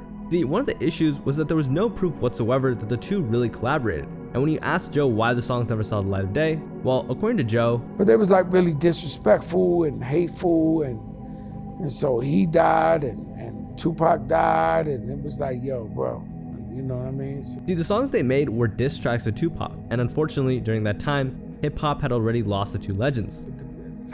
They might have burnt them shits, to be honest with you, because, you know, it was distasteful, you know what I'm saying, after the fact. At first, because of how successful and large Fat Joe was, it sounded plausible somewhat, as Joe and Biggie had a documented connection. However, fans started pulling receipts, and back in 2018 on Vlad TV, Joe said something completely different. In this interview, he claimed, "We did, but it never came out, and yeah, we did record, we was doing an album." He then claimed that they did 4 songs with Puffy and the Hitman involved. Then, in 2021, he told Swizz Beatz and Timbaland on Instagram Live that it was 5 songs. So we got 4, then suddenly 8 to 10. On top of that, during this interview, he also claimed that Diddy was the one who produced the tracks. So the math didn't add up, the stories didn't add up, and the fans weren't going to let that slide. Fortunately, one of Biggie's friends, Cuban Link, added proof that this never happened. Cuban Link, another rapper who had ties to Joe back in the Terror Squad days, was even more blunt. But I know Biggie. I met Biggie. We met Biggie. Me and Pun, we did something with Biggie. You know what I'm saying? Puff let us get up there. In an interview, he confirmed that Joe and Biggie had a relationship, but an entire album, he doubted that heavily. In fact, the question was starting to irritate him, but that didn't stop him from clarifying things. Okay, we're not gonna do this again. I told you, he wasn't doing the album with Biggie. I told you that. They asked Puffy that in the air. Puffy said, I don't know what Joe's talking about. That's Puffy. In fact, he even doubled down, stating, "It's there. So you go check it. It's there. I was there. I don't know if it's a clip on YouTube, but I was actually there." So I'm like this. Because that nigga was capping. So he caps like that. He goes overboard. In a separate video, Cuban Link came forward to offer his own POV about the whole story. According to Cuban, he, Pun, and Joe once hit the studio with Biggie. Puffy told Big, hey, yo, tell them what you want from them so they could do it in the studio. You know what I'm saying? Maybe they could do it. You know, because you say you wanted some Spanish. You know what I'm saying? And, you know, Pun and Joe, you know, was there. And Pun looked at me. And since Cuban was the only one fluent in Spanish, he was chosen to record it with Pun. After they laid it down, Biggie hyped them up. So then after me and him went, me and Pun went and did our stuff, Biggie was like, yeah, he was hyped up. Then, after that, Joe went into the booth and added his own verse on a separate track. However, here's the twist. See, Cuban now accuses Fat Joe of using that single studio session to create a narrative that he and Biggie had an entire unreleased album together. He said, "Use that little snippet right there to sell the fact that he did an album with Biggie." incredible liar. Disgusting. For Cuban, Joe was rewriting history to boost his own legacy, and in doing so, he was downplaying the real contributions of artists like Pun and Cuban Link himself. But if you think that was the last time Joey changed up the story, then you're absolutely wrong. See, fast forward to 2021, and Joe appeared on an Instagram Live with Swizz Beatz and Timbaland, and this time the number of tracks they worked on changed again. You know, I say stuff, Tim, and they always say I lie or I say too much. You know, I worked on an album with Biggie. We cut about 5 songs together. From 4 songs to 5 to 8, then saying they worked on an album, what really is it, Joe? Well, whatever the case may be, this wasn't the first time one of Joey's stories turned out to be completely capped. See, not only was his Biggie story a lie, but his whole narrative surrounding Biggie's rival came under scrutiny too. You see, this whole Biggie and Joe collab album no one has ever heard of stemmed from almost 3 decades ago. Back in 1995, Fat Joe went on the radio and made a statement that would later become a major issue in hip-hop circles. At the time, the East Coast versus the West Coast beef was at its peak. East Coast, West Coast, Biggie's my man. Joe even reflected on that era and said that the East was really starting to lose the battle, stating, let's just say the West Coast was like leaning on New York, like really leaning on New York, like hard. The pressure was legendary, and the New York rappers, you know, they just wasn't really coming back at them like that, and just violating, right, doing crazy shit. However, everything went left when Joe went on a radio interview. And so I'm in the radio one day, and they asked me the question, yo, Joe, what you think about Tupac and all that? I said, yo, he's cool, but, you know, if they step to me, it's gonna be some shit. Yeah. What Joe didn't realize was that Tupac was locked up in upstate New York at the time, and those words could cause serious harm. So I said that on the radio, not knowing Tupac's locked up upstate in New York. The Puerto Ricans hear that, and they're like, Poppy, Tupac got beef with Fat Joe, yo, no. And then we were still in the street hard. The drama and the violence could have escalated more, but Joe claimed he received a call from Greg Nice, stating, he said, yo, Joe, I got Pac on the other line. I was like, Pac? So I pick up, and then Tupac, I don't want to elaborate too much, guys, but on that call, Joe claimed Tupac said, but what I'm saying is, Tupac was like, yo, these Puerto Ricans is on me. Like, you said something in the radio. I don't got a problem with you, Joe. Like this, I know what's up, this. And so, to further stop any more violence, and so, you know, we sent the kite out to the Puerto Ricans and be like, nah.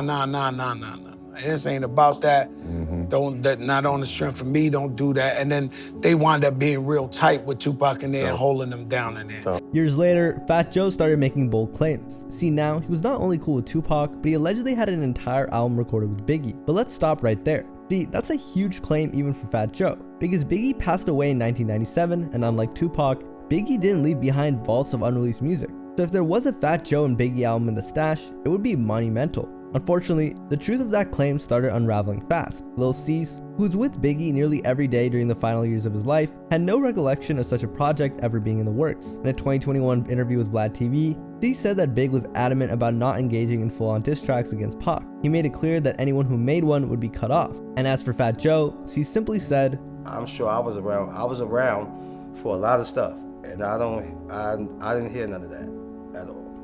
Shout out to my brother Fat Joe too, but maybe that's something he know.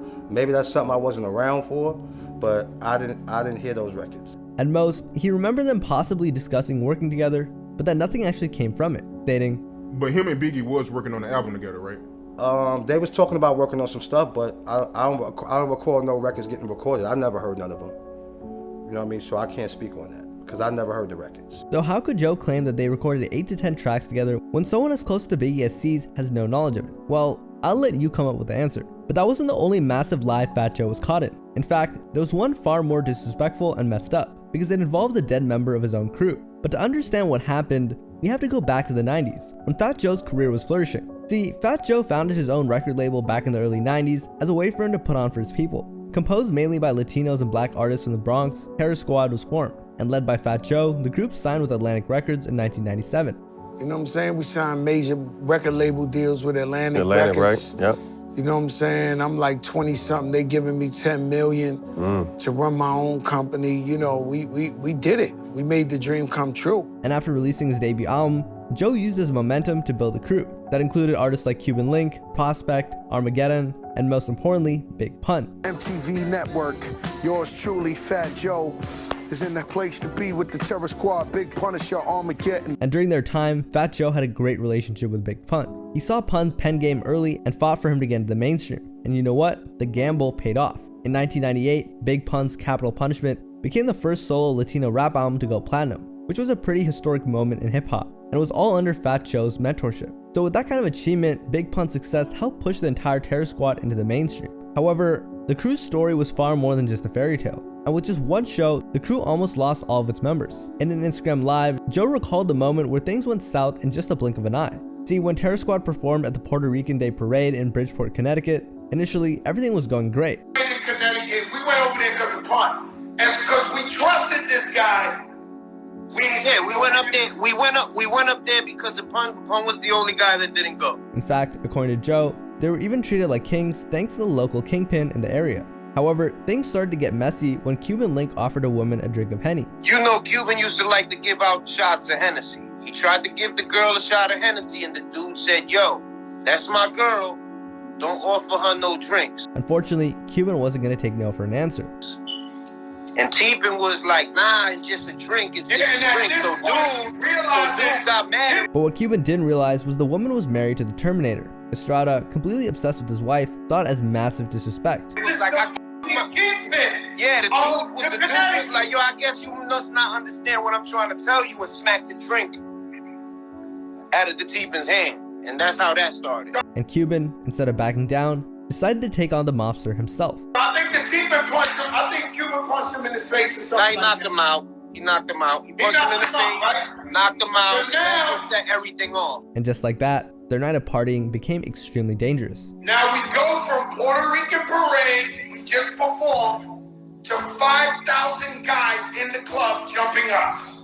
It's like 10 of us against 5,000. Literally 10 of us. Fat Joe described the aftermath like a war zone. In fact, Joe said that they were lucky that night, stating, "Listen to me, we got our ass whooped. Like, I mean, I don't know how we alive, right? Because we fought, at the very least, 1,000 people. The whole club turned on us. The squad was suddenly trapped in a club filled with over 1,000 furious people. Right? So we fight everywhere I look. So, and we had the realest, don't say no names, but we had the best Terror Squad ass up off of there. Joe claimed further that it was also lucky that he had the toughest crew with him that night. Let's be a minute. We wasn't there with guys. We was there with the realest we had. Nah, and everybody was fighting. And everybody was fighting. And everywhere you look, we was getting stomped out. Unfortunately, though, it still wasn't enough. 10 dudes on one dude, 20 on another dude. No, everybody got beat up. Fat Joe, everybody got beat up. Everybody got beat up. Everybody. Like, everybody got beat up. So at one Terror Squad got stomped out on every side. Even Joe himself caught a beatdown. In fact, he almost lost his life, stating, "Yo, every one of them had this." So he got the gun, right? And the man is pointing at my chest, right? Like, "Yo, I showed y'all love. Y'all trying to f my girl. You did." So, to save himself from the situation, he said, I'm like, "Bro, I didn't even know what the shit was about." So I'm like, "Yo, bro, chill. We Boricua, Puerto Rican Parade." But what really saved him was the wife. Whoever the girl is, she saved Fat Joe. I ain't gonna lie. She grabbed the man and said, "Please, they not that done." However, this might have been cap because according to Dre, Respectfully, that was running around telling that to kill them all.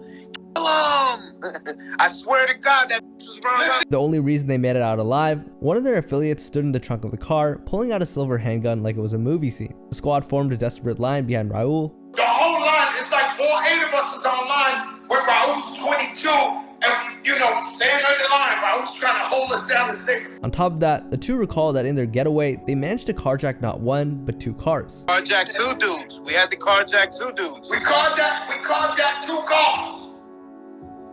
Grabbed them out, boom. And once they got to Big Pun's block, Pun rolls over the floor like a movie with a Mac in one hand and "What's up, twin? What we doing? What they want, twin? What we doing? You nigga." Confusing as it seems, Fat Joe couldn't help but laugh since all the chaos happened because of Pun in the first place. See, he was the one who urged the crew to perform in Bridgeport. Because it happened because of him. However, Fat Joe was still thankful and relieved they made it out alive. But despite the chaos, Terror Squad still made waves, and in 1998 they released Terror Squad, the album which peaked at number 2 on the Billboard 200. Even though critics weren't really impressed and the album had mixed reviews. But unfortunately, as Terror Squad was at its peak, a tragedy came that changed everything. The popular Latino rapper known as Big Pun has died. His real name was Christopher Rios, and he died of an apparent heart attack at White Plains Hospital.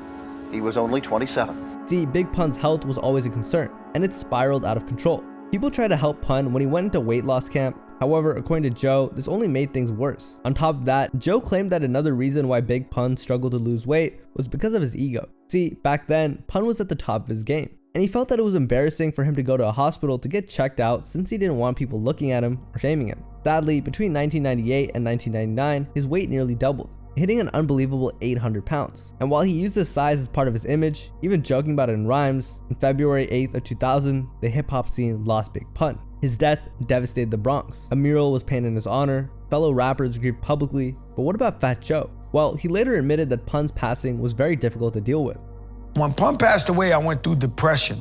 But I'm not just saying depression lightly, real depression. See, during that time, Pun wasn't the only loved one he lost. It was him, my sister, and my grandfather at the same time. So I was going through so much and everybody doubted me. Everybody, my closest friends. Big Pun's untimely death in February of 2000 left a massive void in hip-hop. And while his legacy lived on, the business side of his estate became increasingly murky. And pretty soon, it was clear something fishy was going on behind the scenes. As in the years following his passing, Big Pun's widow, Liza Rios, began to speak out, claiming that despite her late husband's success and promises made by his colleagues, she and her children were left struggling financially. In fact, Pun's family even became homeless at one point. We're in a situation right now that we're in a city shelter.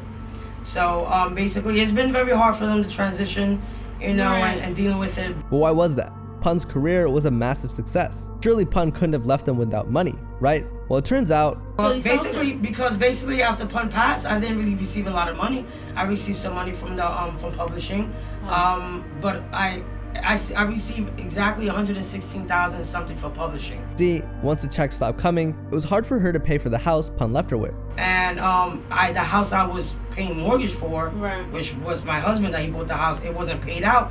The 5 years that I was living there before I sold it, I spent over $120,000 just on mortgage. On top of that, she also had to take care of 3 kids. You know, then you got the kids and the food and the clothes and, you know, legal fees. And when there's no money coming in, it's just money coming out. However, even Pun's mom was struggling financially after his passing. In fact, it got so bad that his mom was arrested for robbing 2 banks. So over the years, Rios would continuously call out Fat Joe for what he did to her family. She even tried to guilt trip Fat Joe for what he had done. Think of the whole situation that's been going on for 14 years or... I mean, I feel sorry for him because if he could see what's been going on, he would be heartbroken. He would be totally heartbroken. According to her, Pun didn't just love his family and his music, he loved the whole Terror Squad. That was his heart. So for him to give so much to them and give so much to Terror Squad and make Terror Squad what it was, because he made it what it was, you know, and put all that effort and everything. And for them to turn their backs on Pun's family and kids was very upsetting for her. And just like everyone, Rios finally reached her breaking point in 2014. She decided that enough was enough and filed a lawsuit against Fat Joe, seeking over $1 million in unpaid royalties. I know I saw something earlier today where she's allegedly suing because of Big Pun's royalties. She'll never win. She'll never win because there's no truth to it. The lawsuit alleged that Fat Joe and his associates failed to honor their agreements and did not provide proper accounting for Big Pun's earnings. To strengthen her case, Liza enlisted the expertise of Gonguju Roach, a renowned music publishing consultant known for his work in recovering unpaid royalties for artists. Ju had already made a name for himself as a publishing expert, having worked with rappers like DMX. But things really took off after he took Fat Joe to court on behalf of Big Pun's case. According to Liza, after he passed away, Joe was telling her that, oh no, he owed me money. You know what I'm saying? According to GU, Fat Joe had been deceiving Liza for over 14 years, stating, and all of a sudden, a bunch of fake royalty statements started to come biannually saying, you know, you're in debt, you're in debt, you're in debt, you're in debt. And then for about 14 years, from about 2000 to 2014, fake royalty statements was coming out. And for a long time, she believed it since multiple high-profile lawyers told her the same thing. There's nothing here. But when GU came into the picture, it only took him a minute and a half to spot the deception. So once he saw the scam, I called her up, told her I paid for the case, paid for the auditor, took him to court, You know, Joe was all over the radio basically saying, I gave her $750,000, I gave her $250,000, I told her enough's enough.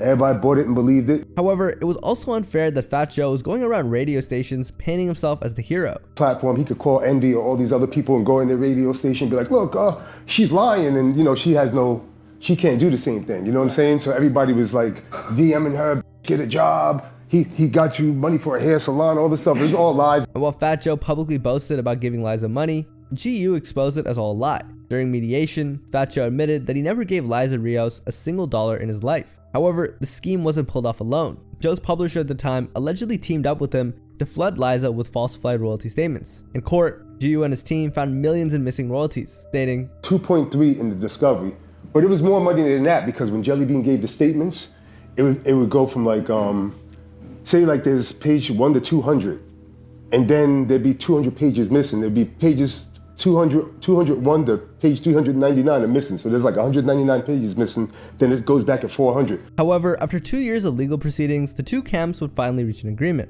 In 2016, Fat Joe and his co-defendant chose to settle. They weren't even present during the status hearing at Manhattan Federal Court. The only one who was there was Fat Joe's lawyer, to inform the judge that a settlement had been reached. Even though the specifics of the settlement were kept confidential, industry insiders reported that the amount was likely over $2 million. That figure wasn't pulled out of thin air either. In a previous testimony, an expert witness claimed, based on the information provided and my professional industry knowledge, I've determined that Big Pun has been underpaid by at least $2 million. Right after the announcement, Rio's lawyer spoke to Boston, stating, we are pleased with the settlement, we think it is fair, and we are pleased. The craziest part was how difficult the legal battle was. The opposing side had 3 to 4 seasoned lawyers, and at one point, the case was nearly thrown out because the initial damages appeared to fall below $75,000, the federal court threshold. So Jelly Bean did his little thing and, you know, basically he made some story up where it only came up to like 66,000, so it was about to get thrown out. So GU had to return home, find another $10,000 in potential damages, and refile to keep the case alive. So I had to go back home and find another 10,000, so and then get it back to 75,000, so it stayed in court. From there, they were able to get the discovery process going, and that's when the 2.3 million figure came to light. Unfortunately, despite the settlement, tensions between Fat Joe and Big Pun's widow, Liza Rios, still persisted over the years. But just in recent times, it feels like Liza has grown tired of the whole situation. He wants just an apology. You can't do that? Like, as in... Are you serious? No, I'm asking you.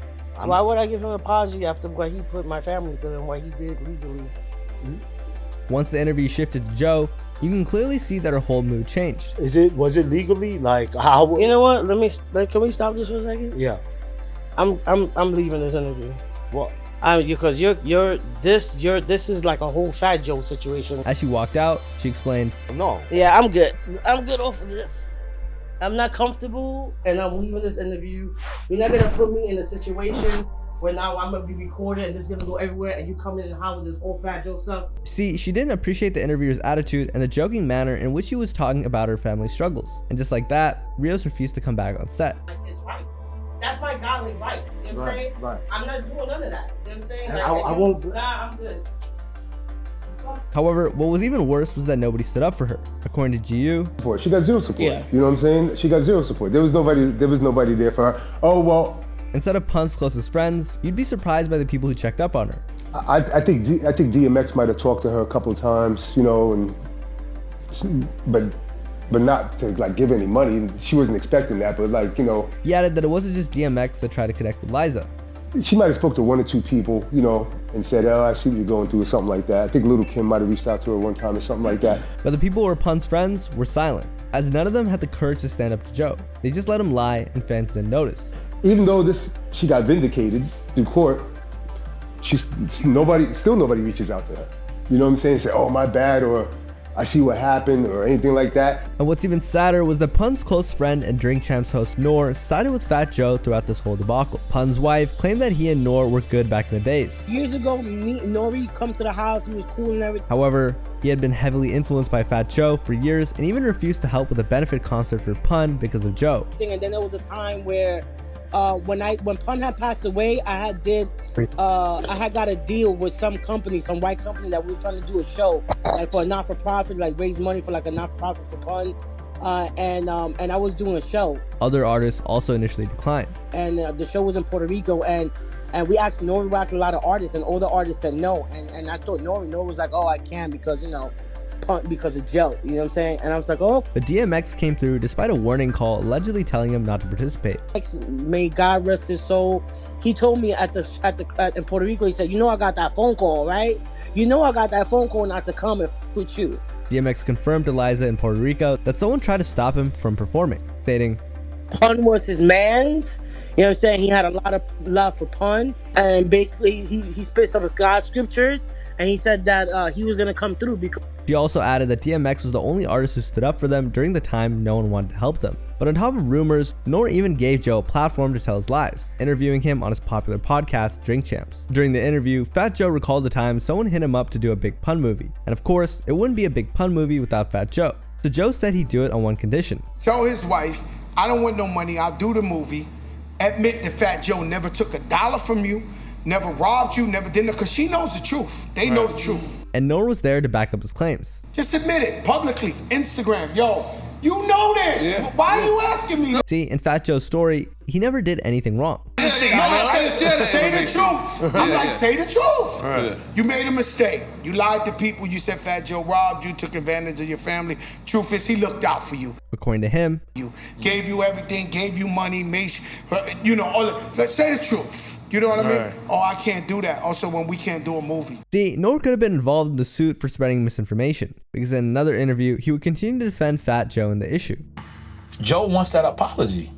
Nah, that's what he wants. That's all he wants. And listen to me, I know this man. Let me tell you, know this man. For a fact. In fact, he'd even openly say that Joe never robbed nobody. Joe didn't rob this man. We had the same lawyers, bro. We had the same everything. And I'm not saying this because Joe is my friend. I'm telling you, I looked at the paperwork myself. I looked at not all of it. I didn't have all of it. And with those statements, Nor was close to getting involved in the legal battle. See, according to GU, he was ready to sue people spreading misinformation, including media personalities who backed Joe's lies. But unfortunately for Nor, GU spared him. I sued the whole gamut, but the only reason I didn't is because Noriega, you know, because I like Noriega, I didn't want him to get involved. So, I mean, he didn't. On the other hand, one of the only voices who openly challenged Fat Joe's character was one of Terror Squad's own, Cuban Link, as he called out Joe for various lies. According to GU, Cuban was able to do all of this since he has nothing to lose. You know what I'm saying? He's not friends like all these industry guys like that. You know what I'm saying? And you know, he went through his own drama. Cuban had nothing to lose, so he spoke up. However, larger platforms stayed quiet. See, back in 2014, Cuban Link finally addressed why he distanced himself from the Terror Squad, as he felt blackballed after he left. See, he claimed Joe used his industry connections to stifle his solo career. On top of that, one of the biggest factors in this decision all came down to Fat Joe's greed. It was business. It was definitely business dealings that he was doing before when he was coming up. Even when Pun was around, he would do greedy moves. In fact, even while Big Pun was still alive, Joe had already been making moves, and Cuban remembered confronting him directly, saying, I was there for it, and I would tell him, my dude, isn't 20% enough? Why do you have to put yourself out in front of your own artists and get yourself paid and leave us behind the dust? See, in his head, Joe was supposed to be the one representing them and pushing them forward, but instead, he used them as leverage for his own ventures. Feeling betrayed, Cuban added, we gave you permission to be on top and to speak for us, and then you cut our throat and block us out. So over the years, Cuban would make it a mission to call out Joe. In fact, Joe's still in his crosshairs to this day. Dude, a liar, I can't explain why a liar wants to lie. Just this year, Cuban would go on an interview with The Art of the Dialogue to air out his true feelings for Fat Joe, and he kept it plain and simple. Fat Joe was the ultimate liar. In fact, he recalled a time when Joe claimed that he gave every Terror Squad member $500,000 for their album deal. Man, I took $500,000 out of my own pocket and I gave it to each one of them. Once he said that, I said, busted. Lying piece of shit. However, that wasn't the only lie Joe told. Then he said he bought me a house, right? Bought me a house. Never bought me a house. Why do you have to lie that you bought me a house when it's a lie? Why? But the $500,000 was meant to be for the artist. $500,000 was supposed to go in each of our pockets. That means he did them filthy. That means he stole money. And that's a criminal charge. According to Cuban, the reason why Joe kept on lying about the money was because he didn't steal from them. He stole from the companies that gave him the deal. Gave us the money, which we know that he never gave us this shit, right? So he's lying to the world, but he's really talking to the guys who gave him the money, because that was the money he was supposed to go for, the artists. In addition, he even broke down the split they got from the deal. Pun 15, me 10, Like I told you, I broke it down. So he spent $55,000 on his talent for the whole album. Not just this one cut there, it's like 13, 16. The whole album. Terror Squad album. Terror Squad album. And according to Cuban, it was clear. That's how you catch a rat. That's how you catch a liar. That's how you catch a thief. And that's what people don't see, but I know this. However, this wasn't the real reason he got mad at Joe, because according to him, I get more mad about what he did to Pun. Because if you see like Liza's, the documents after she won the state back, that'll make you go crazy. See, Cuban's hatred for Joe carried throughout the years. In fact, he'd even challenged Joe to a fight, stating, I hate that you put behind the scenes and all the things. Why don't you fight me, you fat, disgusting, pale beluga whale? Why don't you fight me? However, he argued that Joe was too scared to face him. We're gonna show the world how much of a man you're not. I'm gonna beat all of your minions up. I'm gonna beat the shit out of them. Then I'm gonna get you at last, right? But their relationship wasn't always like this. See, back in the day, Cuban described the relationship as this. Where was the point that we was really tight? There was a point that we was really tight. He probably thought it was just business to me. We was really tight.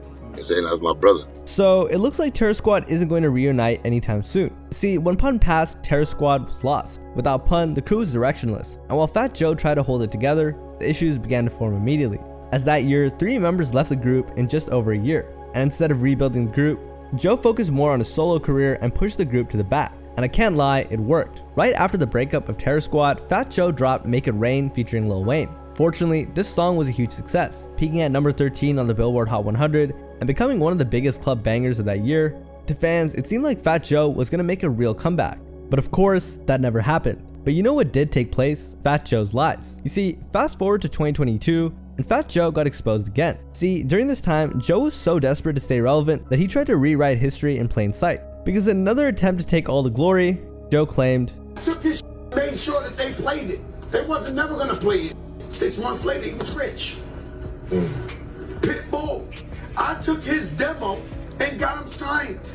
Cool. Trick Daddy, I took his and got him signed. Now, that kind of name dropping might have worked in the early 2000s when receipts weren't so easy to pull up, but in today's game, you can't hide anything from the culture, or more importantly, the internet. See, nowadays, hip-hop's veterans, fans, and historians are always online and always vocal, and Joe couldn't have picked a worse time to make up a story. As not even 24 hours passed before Uncle Luke, a Miami hip-hop pioneer and the founder of Luke Records, took to Instagram to call out Joe with receipts. According to Uncle Luke, I love Joe, but I find this very interesting because I discovered at Trick Daddy Dollars, he did his first song with me as soon as he got off the lockup, and he stayed with me. Uncle Luke didn't just throw around vague memories, he dropped real facts. In fact, he also talked about signing Pitbull, writing, I also discovered / signed Pitbull to the platinum selling Luke Records label. He did his first songs with me. Because I'm from Miami, I felt the importance of signing a Cuban rapper, so I discovered him off battle rap tapes. Maybe I'm missing something here, but I do have receipts. By the way, because you didn't see me in all the videos of the birthday party, yes. He even pointed out that he found DJ Khaled, stating, at DJ Khaled, I found him on the Underground Radio Mix 96 and brought him to the mainstream.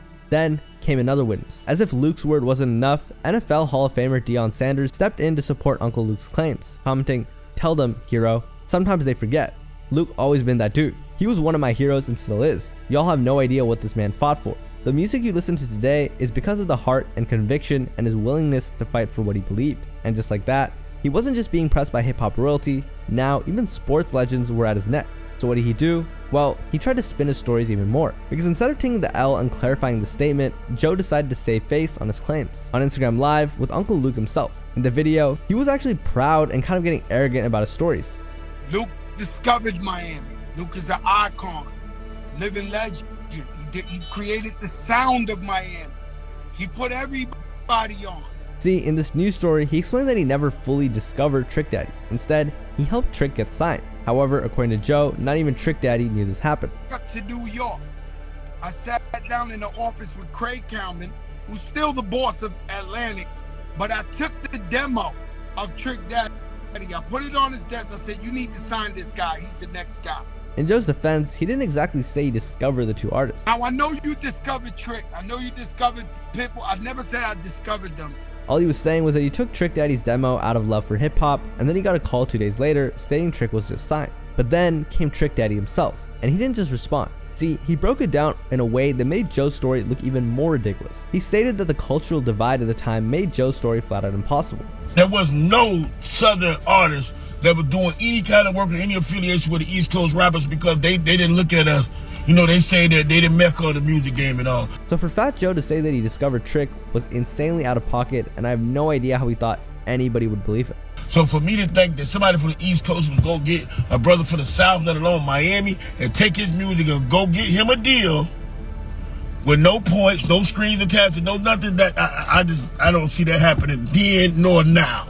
However, he also gave Joe the benefit of the doubt, stating, like I said, I love Fat Joe, love him like a brother. I believe that he loved me like a brother. As far as him hearing about me or hearing my music and taking it to somebody to hear it, probably did. But in his head, he was sure that Joe was lying. In fact, in a separate interview, he claimed that Joe made the statements because of his old age, stating, I think Fat Joe got to be older than me. I think because I go to forgetting things, but I don't hallucinate. I never hallucinated. See, Trick found a massive hole in Joe's story, saying, if you got my deal, how do I get a CD? Maybe, I don't know, because I see him telling a lot of stories, different stories. Maybe he got it confused, maybe. And that was more than enough. However, Joe wasn't out of the woods yet. See, Trick Daddy wasn't the only artist Fat Joe claimed to put on, so he still had some explaining to do. Comes to Pitbull. I know you discovered Pitbull from day one. I didn't say I discovered Pitbull. And according to Joe, the same goes for his story with Trick. He only did it for the love of the game. TBT to Brian Leach, Steve Gottlieb, and I said, this is the guy. This is the next one. Now they signed him. I never did business with Pitbull or Trick. I never signed them. This was all out of love. Everything I did was out of love. However, he'd also doubled down on these claims. These things, you know, we've been around too long, Luke. We've been a principle. So when I go on record and I say something, I really believe it. I really mean it. But the weird part was when Joe was explaining, Uncle Luke looked visibly confused and skeptical, as Joe stumbled through an unconvincing explanation. So fans clearly weren't buying it. The contradiction was too obvious. First he claimed he got them signed, now he claimed he simply handed over a demo CD out of love. The backpedaling was embarrassing, and it didn't go unnoticed, with one user commenting, "Man, Joe's backpedaling skills are legendary, iconic," while another fan noticed something peculiar, writing, "Why does Joe change the way he talks when he's interviewing? Dude's just like Search, an exaggerator of stories." However, in the midst of all of this, Fat Joe is also dealing with a much bigger scandal. See, during this time, Joe was involved in snitching allegations, and it came from one of his biggest haters, Cuban Link. This time, Link was accusing Joe of being a snitch by sharing alleged paperwork suggesting that Fat Joe cooperated with law enforcement in a past case. According to the documents that surfaced through the Star Report, Fat Joe provided information about a deadly crime in the Bronx, naming people involved. I've got some paperwork. I don't know if it's official or not. Is Fat Joe a snitch? Though they weren't part of this exact controversy, his response to them only added to the confusion and distrust. When fans pressed him for clarity, he stated, Joe cracked the dawn, has never been a rat in his life, has never told on a person in his life. I kill myself before I tell on somebody. Let's be clear about that. But without any proof to back up his claims, he started to go on a rant. Everybody out there, they know I was outside for real. I mean, at this point, it's kind of hard to believe it after all the lies he told over the years. However, Joe stood his ground and denied all the allegations that were thrown at him. And so people who co-sign a fabricated lie, you know it's a lie yourself. And so it's the bonchinche of the day. Let's get with it. It's the new thing. Yo, bro. And luckily for Joe, this time he was actually telling the truth. See, just right after Cuban Link retracted his accusations, admitting that the paperwork he shared was likely false. Now, Joe answered. He explained it.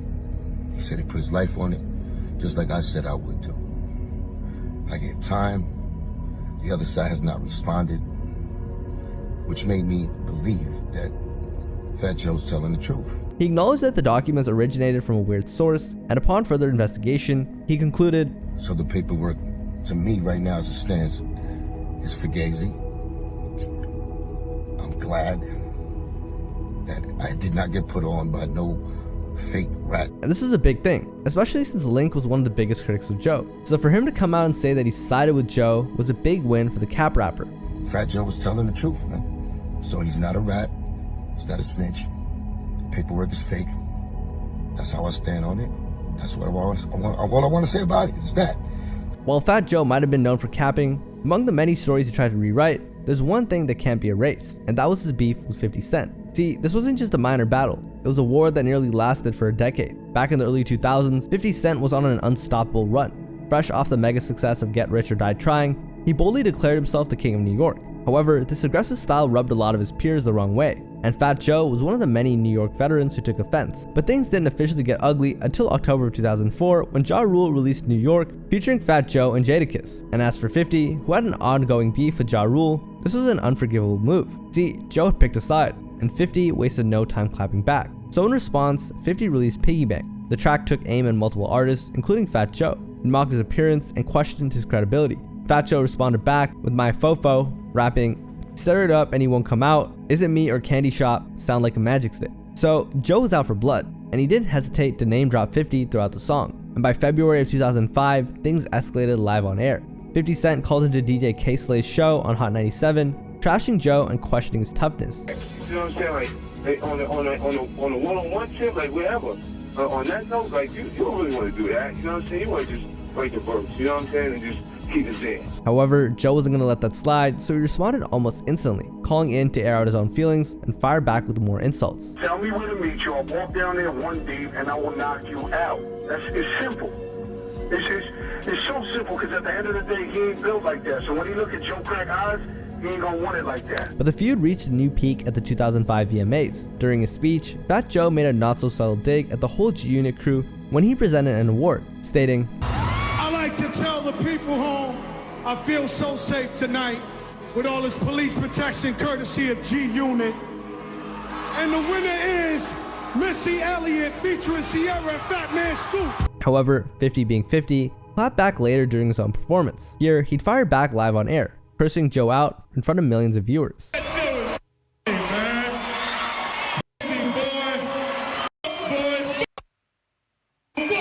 Unfortunately, as if getting embarrassed live on air wasn't enough, Fat Joe later revealed that his comments that night cost him a $2 million sneaker deal with Jordan. So this drama wasn't just vicious and petty, it was also expensive. Fortunately though, by 2012, the unexpected happened, and after almost a decade of war, the two finally squashed their beef. However, Fat Joe's controversies didn't stop with beefs and non-stop capping. He would also have heavy legal trouble throughout his career. His legal issues started all the way back in the late 90s. In 1998, Fat Joe and Big Pun were arrested for assault after an incident in which they allegedly hit up with a baseball bat and stole his gold chain. But this wouldn't be the last time Joe found himself in handcuffs. Fast forward to about 3 years later, and Joe was arrested again after another fight, this time at BB King's Blues Club in Times Square. Luckily for Joe, the charges were dropped by early 2003. But these were light. Now come the darker allegations. See, Joe's name started popping up in violent cases not as a suspect, but as a witness. In one case, his former bodyguard, Jose Sing Sing Molero, was arrested in 2004 for the 1994 shooting of someone at a Bronx nightclub. Joe was subpoenaed and claimed that he heard just a gunshot and saw people running. However, and this is very on brand for Fat Joe, investigators said he was lying. They believed he was much closer to the scene than he admitted. However, the one that really stands out is his tax evasion case. See, in December of 2012, Fat Joe pleaded guilty to failing to pay income taxes on over $3.3 million in earnings. See, this wasn't just a slip up, it was basically evading years worth of taxes. Sadly, Fat Joe couldn't talk his way out of this situation, this time because in June of 2013, he was sentenced to 4 months of federal prison. Luckily, he was released in late November after nearly 3 months behind bars. On the bright side, it was a short sentence. And you know what? Years later, after his release from prison, he showed the world that he still had what it takes to release music commercially and do well, teaming up with Remy Ma, who was also fresh out of prison at the time, and French Montana for a track called All the Way Up. The song won platinum and even earned 2 Grammy nominations, but on top of that, it proved that Joe could still make hits in the new era. However, even after all the controversy, Joe still couldn't keep his mouth shut with his horrible takes. And unfortunately, this next one would be the final nail in the coffin for his career. See, just recently, Fat Joe ignited a new controversy, one that could blackmail him in the industry. Back in December, Joe appeared as a guest on the Matt Hoffa podcast. However, during the interview, Joe stated some pretty controversial remarks about the foundational Black Americans movement. Let's start by this. These rumors were made by radical Black racists. Let's just say that. He alleged that there's a group of people that are excluding other Black people, stating, okay, it's a group of these guys that don't want to hear Jamaican. don't want to hear Guyanese, they don't want to hear a black guy that ain't down with them. Right. Right? See, in Joe's eyes, these groups aimed to exclude non-black Americans from the genre's history. However, he didn't want to name them at first. The job is to criticize anybody who don't look like them or who ain't black American. Who are these guys? You want me to say a name? We're going to give them too much clout. But Joe being Joe, of course, was going to name drop them, saying, the FBA, Foundational Black Authority, whoever the fuck these brokers is. I'm just keeping it a buck. On top of that, he further accused the group of spreading false narratives about the origins of hip-hop, stating, it a buck. And their shit is to attack everybody on Twitter. You see this nigga who run them? Like, you know, your leader? Yo, man, you gotta be fucking kidding me, man. And so they trying to change the narrative. They're not from New York. Right. For context, the FBA refers to the descendants of enslaved Africans who have been integral to the formation of American culture, especially in the realm of music, politics, and social movements. In fact, they played a pivotal role in the development of hip-hop, which evolved from the struggles and resilience of black communities in America. Popularized by commentator Tariq Nasheed, this movement emphasized the unique lineage and cultural contributions of black Americans, and Joe just outright dissed them on camera. So of course, having such a massive, controversial, and somewhat racial take like that would cause immediate backlash. But Joe wasn't done, as this wasn't the only controversial statement that Joe made about hip-hop. In fact, Fat Joe would even claim that both African American and Latinos created hip-hop. It all started when Joe paid homage to the Latino hip-hop pioneers on Instagram, captioning, "Thank you, thank you, thank you for your contribution to hip-hop." However, the following day, Joe hopped on Instagram Live, not just to give props to DJ Khaled's new album, but also to address some of the negative comments he was seeing about his Latino appreciation post. But this time, Joe would really push the boundaries, saying, lately they've been talking about Latinos wasn't in rap. These guys are delusional. We're from the Bronx, New York, stuff happens. This is where the hip hop started. It's Latino and black, half and half. In fact, he doubled down on his claims in interviews. Latinos and blacks created hip hop. If you go to Wild Style, the first hip hop movie, you will see the Cold Crush brothers. Their DJ was Charlie Chase, Puerto Rican. It's every element of hip hop. It was 50-50, bro. And to be honest, if you do your research, Joe actually wasn't lying when he said this. Puerto Ricans, and even some Caribbeans, aka Jamaicans, helped found hip hop. But critics accuse him of disrespecting black Americans and perpetuating harmful stereotypes. In fact, a petition was even launched demanding an apology for his racial slurs and bigoted remarks. Many voices spoke out, but one in particular stood out, that being Lord Jamar, a black community activist and hip-hop veteran who'd also weigh in. According to him, Joe's comments were ironic. His comment about FBA is kind of crazy because FBA is the one that put him where he is today. On top of that, Jamar revealed, Fat Joe came up in DITC, which consists of mainly foundational black Americans. But even more, he also had a problem with Joe openly saying words like that. No, and as a white Puerto Rican, you know, he sat there and used the word nigga more than niggas used the word nigga. In a room full of niggas, and not a nigga said nothing. They just let him nick it up. And you know what? He had a point. Why would Fat Joe criticize the very people who put him on? In fact, the black community even chose him to host the BET Awards for the third consecutive year. You see, Fat Joe's role as host had long been seen as a badge of honor, but due to the overwhelming backlash, Fat Joe made a significant decision. He stepped down from his role as the host of the BET Hip Hop Awards. This was a move that surprised many, considering the honor it had been for him to host such a prominent event. For some, his decision was seen as an attempt to avoid more damage to his career. However, some fans pointed it could also be in fear of what could happen to him after dissing the FBA. Others believe he was fired. And while Joe has managed to maintain a certain level of respect in hip-hop, it's clear that all his lies and issues have left a stain on his legacy. As for many fans and critics, Joe's legacy isn't about music anymore. It's about the continuous controversies that followed his career. So if Fat Joe's fall from grace came from his controversial statements, our next rapper's fall off came from what he kept trying to prove. Nowadays, 6ix9ine is more often seen as rap's most notorious snitch, which has sent his credibility down the drain and turned him into nothing more than a meme. However, it wasn't always like that. And at one point, 6ix9ine was actually thought of as a gangster by fans. Remember when I was like, yo, nothing gonna happen to me, nothing gonna happen to me, I'm untouchable, I'm immortal, who gonna touch me, where, test my shit. It happened. I knew how strong my team was. Nobody could touch me. See, with the help of his wacky name, paired with his wild tattoos, colorful dreads, and rainbow-ass jewelry, 6ix9ine fooled the whole world into thinking he was really about that life. However, little did most know that 6ix9ine was only a role played by Daniel Hernandez to achieve fame and make it big in the industry. But before creating ties with Bloods to prop up a false image of being a gangster, 6ix9ine was already deceiving his fans. You see, back in the day, 6ix9ine was friends with two rappers named Zilla Kami and Sauce Moolah. If you didn't know, these two underground rappers have had their fair share of success in their own underground niche, but their history with 6ix9ine is way deeper than most people realize. So how do these two play a part in 6ix9ine's lives? Well, it's because at one point, both Zilla Kami and Sauce Moolah were closely linked to 6ix9ine. In fact, you could even call them close friends.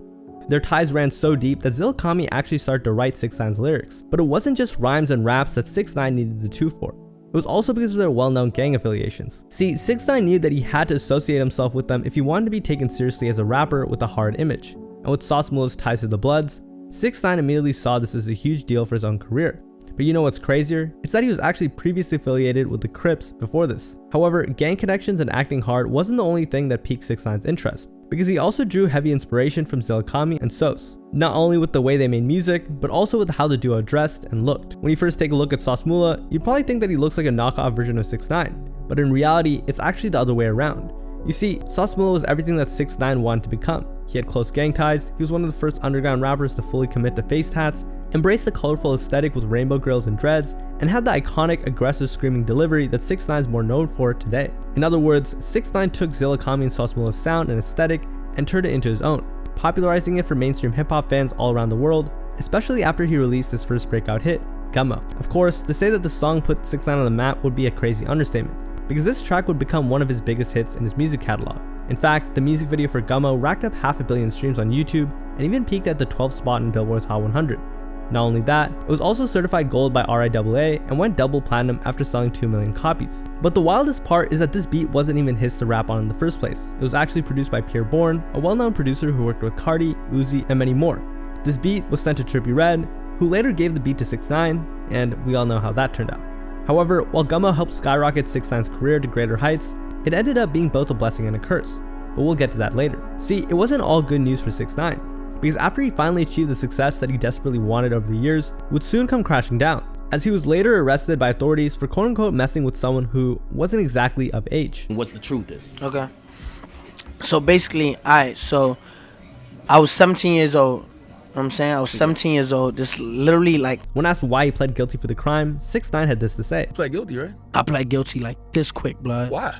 I was scared, blood. I didn't have no money. I was poor. Like this was 3. I wasn't rapping. Like I wasn't on some like hot shit. But it wasn't all fun and games. See, one of the most disturbing details of the crime was that he was photographed in a picture with her without any clothes on. He also pretended that he wasn't aware of her age. However, the jury wasn't having it.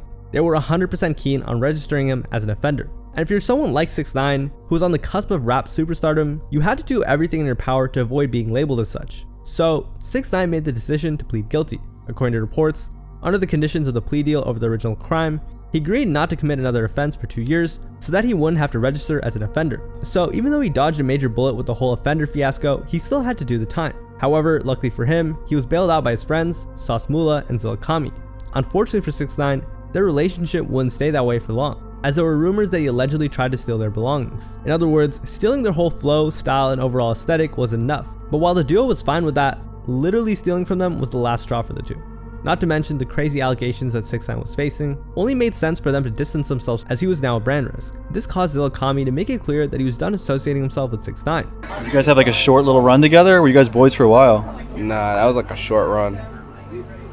And then the jail stuff started happening and I was like, I'm out of here. The child shit? Yeah, I was like, I'm out. Peace. I was like, yo. You're like, that's not my homie. Yeah. Never claimed him. Yeah. Never was my boy. But after falling out with Zilla Kami and Sauce Moolah, 6ix9ine had other things to worry about, like his stage name. See, he didn't have the right to use the name Tekashi 69, his original stage name, since it was trademarked by his former affiliates. The trademark of Tekashi 69, along with Scum Gang 69 for entertainment-related usage, was owned by Peter Righteous P. Rogers and scumbag Chad Foster. If you want to know who Rogers is, he's basically Zilla Kami's older half-brother and managed 6ix9ine during his early career. Foster was, until a late 2016 fallout, a close friend of 6ix9ine's. And even though he technically won the rights to use his former name back from them in 2019, it's still wild to think that his old crew legally owned his stage name. However, 6ix9ine had bigger problems. You see, 6ix9ine knew that he had to maintain his gangster image in order to keep up his facade, and without Sauce Moolah and Zilla Kami, he needed to find someone new. So what did he do? Well, 6ix9ine decided that he would affiliate with the Treyway Bloods. As you can see, members of the gang freely dance around in his music videos. And once he finally linked up with several members of the 9 Trey Bloods, 6ix9ine made a pitch to them to quote-unquote join their gang. They knew he wasn't really about that life, and having someone that loud and brash represent your set came with its own set of risks. However, they realized that given 6ix9ine's potential to make it big in hip-hop, and decided to let him do as he pleased. Although they were reluctant at first, they understood the assignment, as if 6ix9ine really did make it, they could piggyback off his success as well. And that's exactly what they did, sending their members to parade around the music video for Gummo, which we all know was a commercial success for 6ix9ine. So when he finally started to drum up mainstream attention, the gang thought they had made the right call to let 6ix9ine in. In fact, they were so happy with the results and money that he brought in that they actually introduced him to Shotty, one of the leaders of the 9 Trey Bloods. At the time, 6ix9ine didn't realize how legitimate these guys were. See, Shotty wasn't just any ordinary blood. He was known for living a dangerous life. According to reports, a tape was played in which Shotty admitted to firing shots at 5 different people for a fellow gang member. The driver captured the recording and Shotty bragged that he was a top dog now that he had done someone else's dirty work for him. "I earned my stripes," he said in the tape. To make it worse, he ended up becoming 6ix9ine's manager after the two struck a deal that allowed 6ix9ine to use the 9 Trey Bloods and their members as props in his music videos, or as his entourage in order to significantly boost his gangster image. From there, 6ix9ine went on an insane run, releasing song after song while racking up millions in streams and revenue. So not only did the Bloods gain a new member out of this exchange, they also had a cash cow that they could milk given how successful 6ix9ine was. In other words, they were given permission to extort 6ix9ine in exchange for his membership, funding their luxurious lifestyle using his own money. And with the newfound blood ties, 6ix9ine started to run his mouth even crazier, this time beefing with real gangsters like Lil Durk, King Von, and the entirety of O-Block. O-Block right here? I should call this shit no block. It's 10 o'clock. What the f is that? What outside? It's only 10 p.m. What the f nigga blood? Funny enough, years later, he talked about it in an interview with The Breakfast Club where Charlamagne addressed it. I was there chilling. Because now we saw the surveillance video. He was there for like 30 seconds. And in a rare moment of self-awareness, 6ix9ine quickly interrupted the host and corrected him, saying that he didn't spend 30 seconds on O-Block, but rather only 15. Nah, it was actually like for like 15. I was gone. I'm like, you gotta stop this shit, man. No, listen. I'm gonna sit there and entertain y'all, but I'm not gonna sit there and die for y'all. However, this wasn't the only time 6ix9ine faked himself pulling up on someone's block, because one time, he also took to Instagram to flex on his haters while he was in LA, since he was beefing with LA rappers at the time like YG. I don't know how more disrespectful can I get. YG, suck my dick, stupid.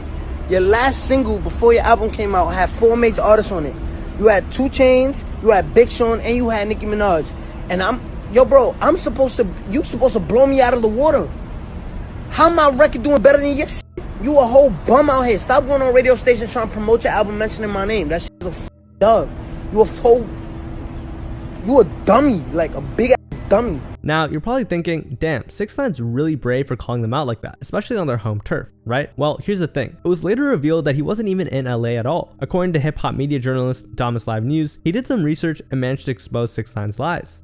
I looked up the building behind him, and that building is in Houston, Texas. Still, nobody was laying a finger on him due to his association with the 9 Trey Bloods, since they were a real gang. And with the amount of money that 6ix9ine was bringing in for them, they'd be stupid not to defend their cash cow no matter what. But there was something they weren't thinking about. See, the gang had been notoriously running operations since the 1990s, but little did they know, the newest addition to their crew wasn't only lucrative in terms of money, but he also brought the spotlight with him. So now, authorities were closely monitoring the gang and their criminal activities more than ever. And according to authorities, they didn't have the cleanest track record when it came to hiding their crimes. For example, there was a time where they were caught on camera committing a crime in broad daylight. In April of 2018, when 6ix9ine and Shotty were reportedly involved in a fight involving another rapper by the name of Casanova. The alleged incident is believed to be a result of a rumored long-standing feud between Casanova and 6ix9ine, as both rappers had exchanged words publicly via social media. In an Instagram video, Casanova and his entourage were seen walking when shots began to fire in his background. 6ix9ine continued to taunt the rapper by reposting the video with the caption, "You keep my name out your mouth, how you getting shot in your own hood?" Still, that didn't stop 6ix9ine from dropping banger after banger. He followed up Gummo with Kuda, which also racked up millions of views, then dropped Kiki, featuring A Boogie and Fetty Wap. But one of his biggest songs came next, titled Fifi, which featured Nicki Minaj. By that point, he was gearing up to release Dummy Boy, his debut studio album with star-studded features. He even had a song with New York legend Bobby Shmurda while he was serving a sentence. And when it finally dropped, the album sold 66,000 copies in its opening week, which was a massive success for someone like 6ix9ine who came from nothing. The album was then certified platinum, while Fifi went 6 times platinum as well. And from then on, it looked like he had the rap world in his palms, and that he could do anything that he wanted. But the thing is, 6ix9ine still had a problem he had to deal with. You see, as we all know, the protection that the 9 Trey Bloods provided him wasn't going to last forever, as the relationship would only get worse as the years went by, especially after he and other 9 Trey members were arrested and indicted on RICO charges. The feds got him on racketeering and firearms charges. It was a joint effort. It was the NYPD, ATF, and Homeland Security. You heard that right.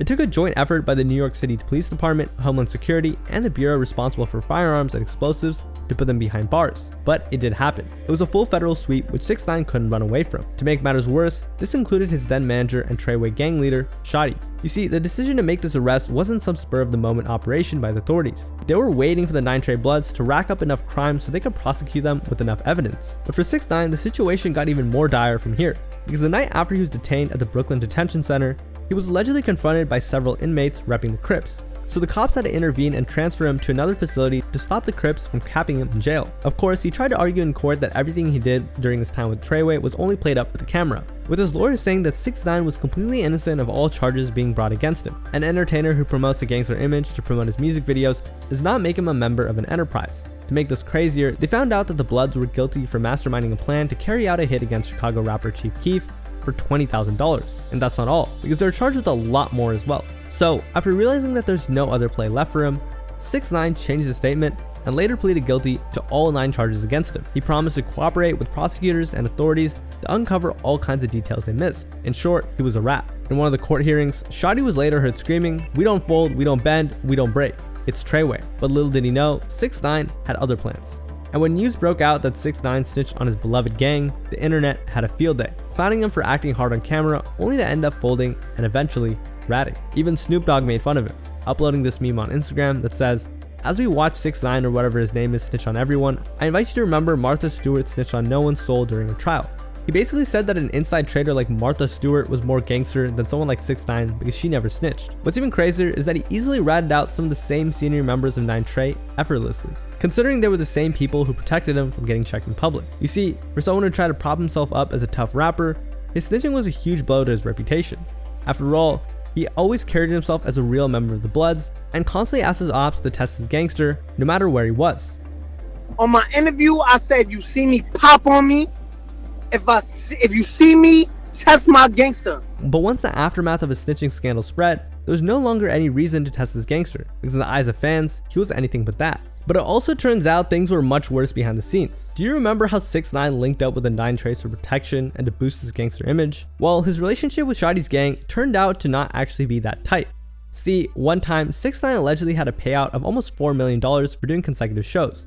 But when it was time to do the math and cash out, he only saw $300,000 in his pocket. That's barely 7% of what he would have earned. So not only was 6ix9ine paying for their services as protection, they were also actively extorting him. But you know what's worse than being extorted? Getting robbed by your own gang. That's right, they allegedly conspired to do something crazy to try and squeeze more money from his pockets. For some context, after he filmed a music video with Nicki Minaj, he drove back home where he was met with something unexpected.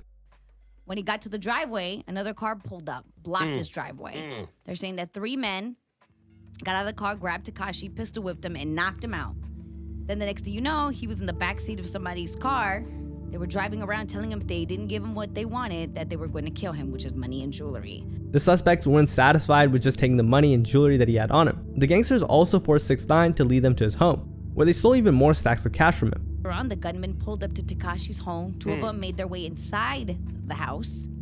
They said the gunmen took around $750,000 in jewelry, around $20,000 in cash. While all this was happening, Tekashi's baby mother and daughter were inside, but they were not hurt, thank God. But that still wasn't enough for them, as they tried to drive in the middle of nowhere and kidnap him. And the only reason why he's still around today is he had the initiative to do this. And later on, they're saying that Tekashi jumped in the passenger seat of a stranger's vehicle, pleaded for help. The stranger calls 911, then asked him to get out of the car at an intersection. Can I interview this stranger? An ambulance came. Tekashi was taken to the hospital. But being targeted by your own gang is a whole different level of scariness. And that's why some fans voiced in support of his decision to snitch, writing, he was basically feeding the gang with his revenue from his music career, they were having relations with his baby mama, and they kidnapped and robbed him for $750,000 worth of jewelry, in addition to them planning to, quote unquote, super violate him. And you blame him for snitching? In my opinion, he did the smart thing, which any of y'all would do. Everyone, and I mean everyone, called him a snitch. His reputation was in shambles, and the street credibility that he desperately craved for was at an all-time low. To sum it up, he didn't just get out with reduced charges. The information that he provided was so crucial that most of the bloods around him will never see the light of day. Funny enough, according to him, after spending his first night in jail, he was already prepared to snitch. First night I got locked up, I watched Lone Survivor, and I was like, I'm definitely snitching, right? and then, no, seriously, So what next? Well, now that he was branded as a bona fide snitch in hip hop, things weren't going to go well, right? After all, some rappers have even lost their entire careers or lives once they were revealed to be snitches. However, the same couldn't be said for 6ix9ine. See, following his release, he dropped a track titled Gooba, which went #1 on Billboard, while the music video is almost at a whopping 1 billion views on YouTube. Not only that, he also dropped a song with Nicki Minaj titled Trolls, which also went #1. So at this point, it almost seemed like capping about being a gangster and snitching your way out of jail would do wonders for your career. But while he was busy racking up numbers and releasing new music, others still hadn't forgotten his antics prior to being locked up. And remember when he asked people to test his gangster to see if he was really about that in real life? Well, it finally happened in 2023 when 3 men ran up on 6ix9ine to test him. 3 people are arrested and booked after allegedly beating rapper Tekashi 6ix9ine at a Florida gym last week. Here's a clip of 6ix9ine walking away after getting the beats. That's crazy. That's crazy. After that, his gimmicks started to fizzle out, as his new music wasn't quite hitting the same, commercially and in terms of quality. He was then arrested due to parole violations. A rapper, Tekashi 6ix9ine, is back behind bars tonight. The performer, whose real name is Daniel Hernandez, was arrested for allegedly violating the conditions of his supervised release. Hernandez was out on bail after pleading guilty and testifying against a violent gang. And just a fun fact, he was also held in the same facility where the Diddler was allegedly being kept, as well as Sam Friedman. But he did eventually manage to worm his way out of jail in December of 2024. Still, despite that, his rap career and his years of pretending to be a gangster has definitely caught up with him today. While 6ix9ine might have trolled his way to the top, he wasn't the first to put his trolling antics and constant drama at the forefront of his career. Well, let's take it back to 10 years ago, when Slim Jesus' song Drill Time caught everyone's attention, and it wasn't just because the song was good. No, it was due to the unlikely appearance of the rapper behind the mic. You see, Slim Jesus was rapping about gang activity while looking like a stereotypical suburban kid. However, here he was rapping while flashing guns, pointing them at the camera, and racking up millions of views on YouTube. And although the drill influence was obvious, a lot of fans were more interested in his backstory, because seeing someone who looks like Caillou make drill music was pretty rare. And keep in mind, it all happened during the early days of the internet. So Drill Time's virality became his ticket to fame. According to Slim, Drill Time initially got around 4,000 views in a single day, which at the time Slim Jesus thought was a big W. Little did he know, the views were about to get much bigger than he could have ever imagined. But the song wasn't the only thing gaining traction online. You see, fans wanted to know more about Slim Jesus, and to make it better, notable drill rapper Lil Bibby even co-signed him. So Bibby retweeted Slim Jesus to his large audience of people who genuinely love Chicago drill music. And this tweet triggered a domino effect, causing Drill Time to spread rapidly through the rap community. That's not all. WorldStar wrote an article claiming that Slim Jesus was the Slim Shady of drill music. WorldStar posted Drill Time with the caption, "Gangster rapper Slim Jesus is the drill music Slim Shady." And it wasn't just Lil Bibby. Other rappers like Meek Mill also gave him the seal of approval. Twitter thug, cursed investor, and occasional rapper Meek Mill posted Slim Jesus with the simple caption, "LOL." However, it wasn't all good for Slim, because while huge hip-hop acts were showing support for him and his music, others didn't exactly share the same sentiment, likening him to the cartoon character Caillou due to how out of place he looks. Damn, Caillou's life really took a turn for the worse. Amidst all of this, fans of his music were arguing over whether or not Slim Jesus was really about that life. After all, he was basically a drill rapper at that point. The fans wanted to know if this was a persona or if he was the real deal. But one day, he decided he had enough of other people constantly speculating about his life, so he decided to clear the air in an interview with DJ Vlad. That's right, he chose to set the record straight on DJ Vlad's infamous platform, as opposed to other reputable news outlets. Little did he know, this interview would change his career and life forever. At first, he tried saying that the town he was from was a lot like Chicago in terms of crime and violence. My city has been and for a long time referred to as Little Chicago, because back in the day, like mobsters from Chicago used to come and like have second homes there. So just on that end, Hamilton's always been like real influenced by Chicago. DJ Vlad then asked him a question in hip hop that would change the way he'd be perceived in hip hop when he brought up how his music mostly contains street stories. You know, when you listen to your music, there's a lot of street stories. Like how involved were you streetwise in terms of streetwise? Unfortunately for Slim Jesus, he outed himself and responded honestly. Like, I mean, for the most part on the street, like I got homies that are in that shit, and I know people who are and people around me. I mean, I'm not out here catching bodies and shit, obviously. Like, I'm fucking smart. But, like, I mean, I know people, and I've been, in some situations, but I'm not, like, out here fucking people. Vlad wanted to make sure that he heard him right, so he followed up the question by asking, Do you have a criminal record at all? Nah, I'm straight.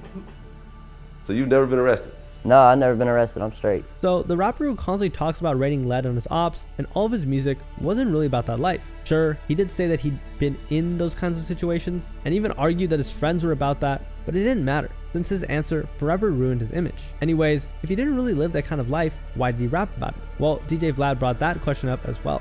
Why the lyrics? Like the whole song is basically about shit and so forth. To which Slim responded by saying, Why I mean, that shit's dope. If I rapped about driving around in a fucking car and like listening to country music, nobody would give a fuck about that shit because it sound cool. And there we have it. Slim Jesus confirmed that he only recorded drill music because for him, it sounded dope. I like making music. I make cool music. I don't know, like I already said, like I'm not out here claiming that I actually kill people. Like I put that shit on Twitter, like, duh, I'm not stupid.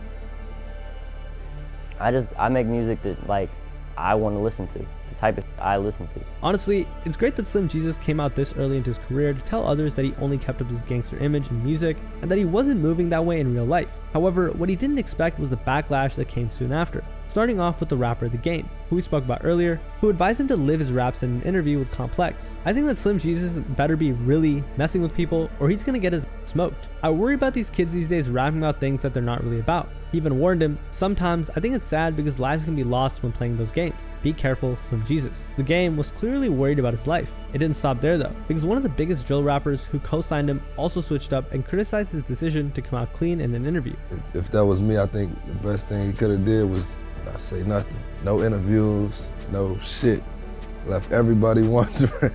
And I know once everybody found out, like, oh, he lied, you know, people don't respect that. The Chicago drill rapper also added, I would never do a crime with him. You know what I'm saying? If I was to see him, I would never do anything around him.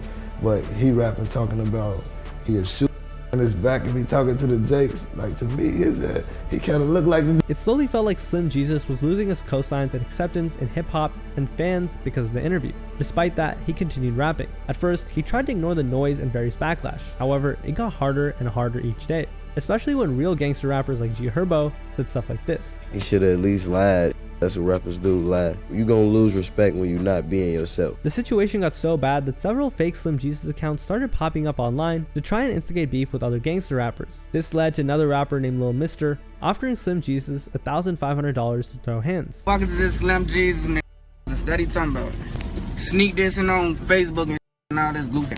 I am with all of that goofy talking. By that point, Slim Jesus became the dedicated punching bag of hip hop, especially within the drill scene. After all, they knew that he wasn't going to do anything to clap back after being Clout. Although Slim Jesus was still doing shows and performing while raking in a ton of new fans who didn't care about his street cred, that didn't erase the fact that he was a free target for anybody who wanted clout. One rapper named AOKD, who even exposed him on Twitter, as well as tweeting the claim that he'd supposedly pulled up on Slim Jesus at a show, prompting Slim to do the dash. saying that he ran away from the smoke once he pulled up to his show. However, that didn't stop Slim Jesus from expanding his reach. At the time, he was still getting booked for shows, and the venues kept on getting bigger. Eventually, he wasn't even performing in his own city anymore. He was on tour, playing sets in other states. And I don't know about Slim Jesus, but this could have only meant one thing. He should have been ready for what happened next. Support real hip hop. The rapper in this clip who stole Slim's mic was later revealed to be someone named Black Jesus, who had this to say when he ironically hopped on an interview with DJ Vlad. I'm not out here trying to catch charges for beating up kids. I stood up for hip hop, I stood up for Ottawa, I stood up for Canada, and I did a symbolic gesture by snatching the mic out of his hands. It's like, he's not an artist, he does not respect the culture. He's a disgrace to real artists who put time, money, blood, sweat, and tears into their craft. Although plenty of fans rallied in support of Slim Jesus, this wasn't the last time he'd be caught lacking outside. Hey, tell the ass who the real, I'm the real Jesus. Hey, tell the ass who the real Jesus is. Tell the ass who the real Jesus is. Tell him who the real Jesus is. Hey, you If it wasn't clear enough, Slim wasn't ready for the backlash after he exposed himself for capping. But when old videos of trying to act tough on the internet surfaced, that's when others made fun of him even more. Saying y'all gonna pull up till we're actually out here. Where the fuck at? Over here. You know how we rockin', we out here on Frank Block. Where the fuck y'all at? Pull up. Where the fuck cops at? Nowhere. However, he tried to keep his head up and just focus on making music. He even had a Drill Time remix featuring a lot of gangster rappers like P. Rico, King Yella, and Killa Kels. Still, although the music video racked up several million views on YouTube, it still didn't change the fact that Slim Jesus was in a bad situation in his career, as getting harassed and ran up on by his fellow rappers who wanted to see if he was really gangster was slowly taking a toll on him and his rap career. But all of a sudden, one day, he had the chance to make a major comeback and prove the doubters wrong once and for all. How so, you may ask? Well, getting a cosign from one of the biggest and most influential drill rappers in music at the time, Chief Keef. You see, the two eventually linked up somewhere and they even dapped up each other on camera. This led to articles and blogs being written trying to prop Slim Jesus up, writing that he just received one of the most important cosigns of his career. And when Sosa saw this, he wasn't happy at all. All the blogs stopped saying goofy stuff just because you saw a picture Lil Homie just wanted to pick, I can't say no. Honestly, it would have been fine if this was the last tweet Chief Keef uploaded, but he later followed it up by saying, "No, I don't mess with you and I ain't co-signing anything. Y'all off them rum or something?" Explaining that the only reason they met up was because Slim wanted a picture together. And I don't know about you, but calling your fellow rapper shorty is a whole different kind of disrespect, but Chief Keef could do that. So where is he today? Well, today Slim Jesus hasn't released in years, and it's just a hip-hop fable. Now, if you've enjoyed this video, you might also be curious where the failed SoundCloud rappers are today as well, so go check that out if you haven't. Anyways, peace.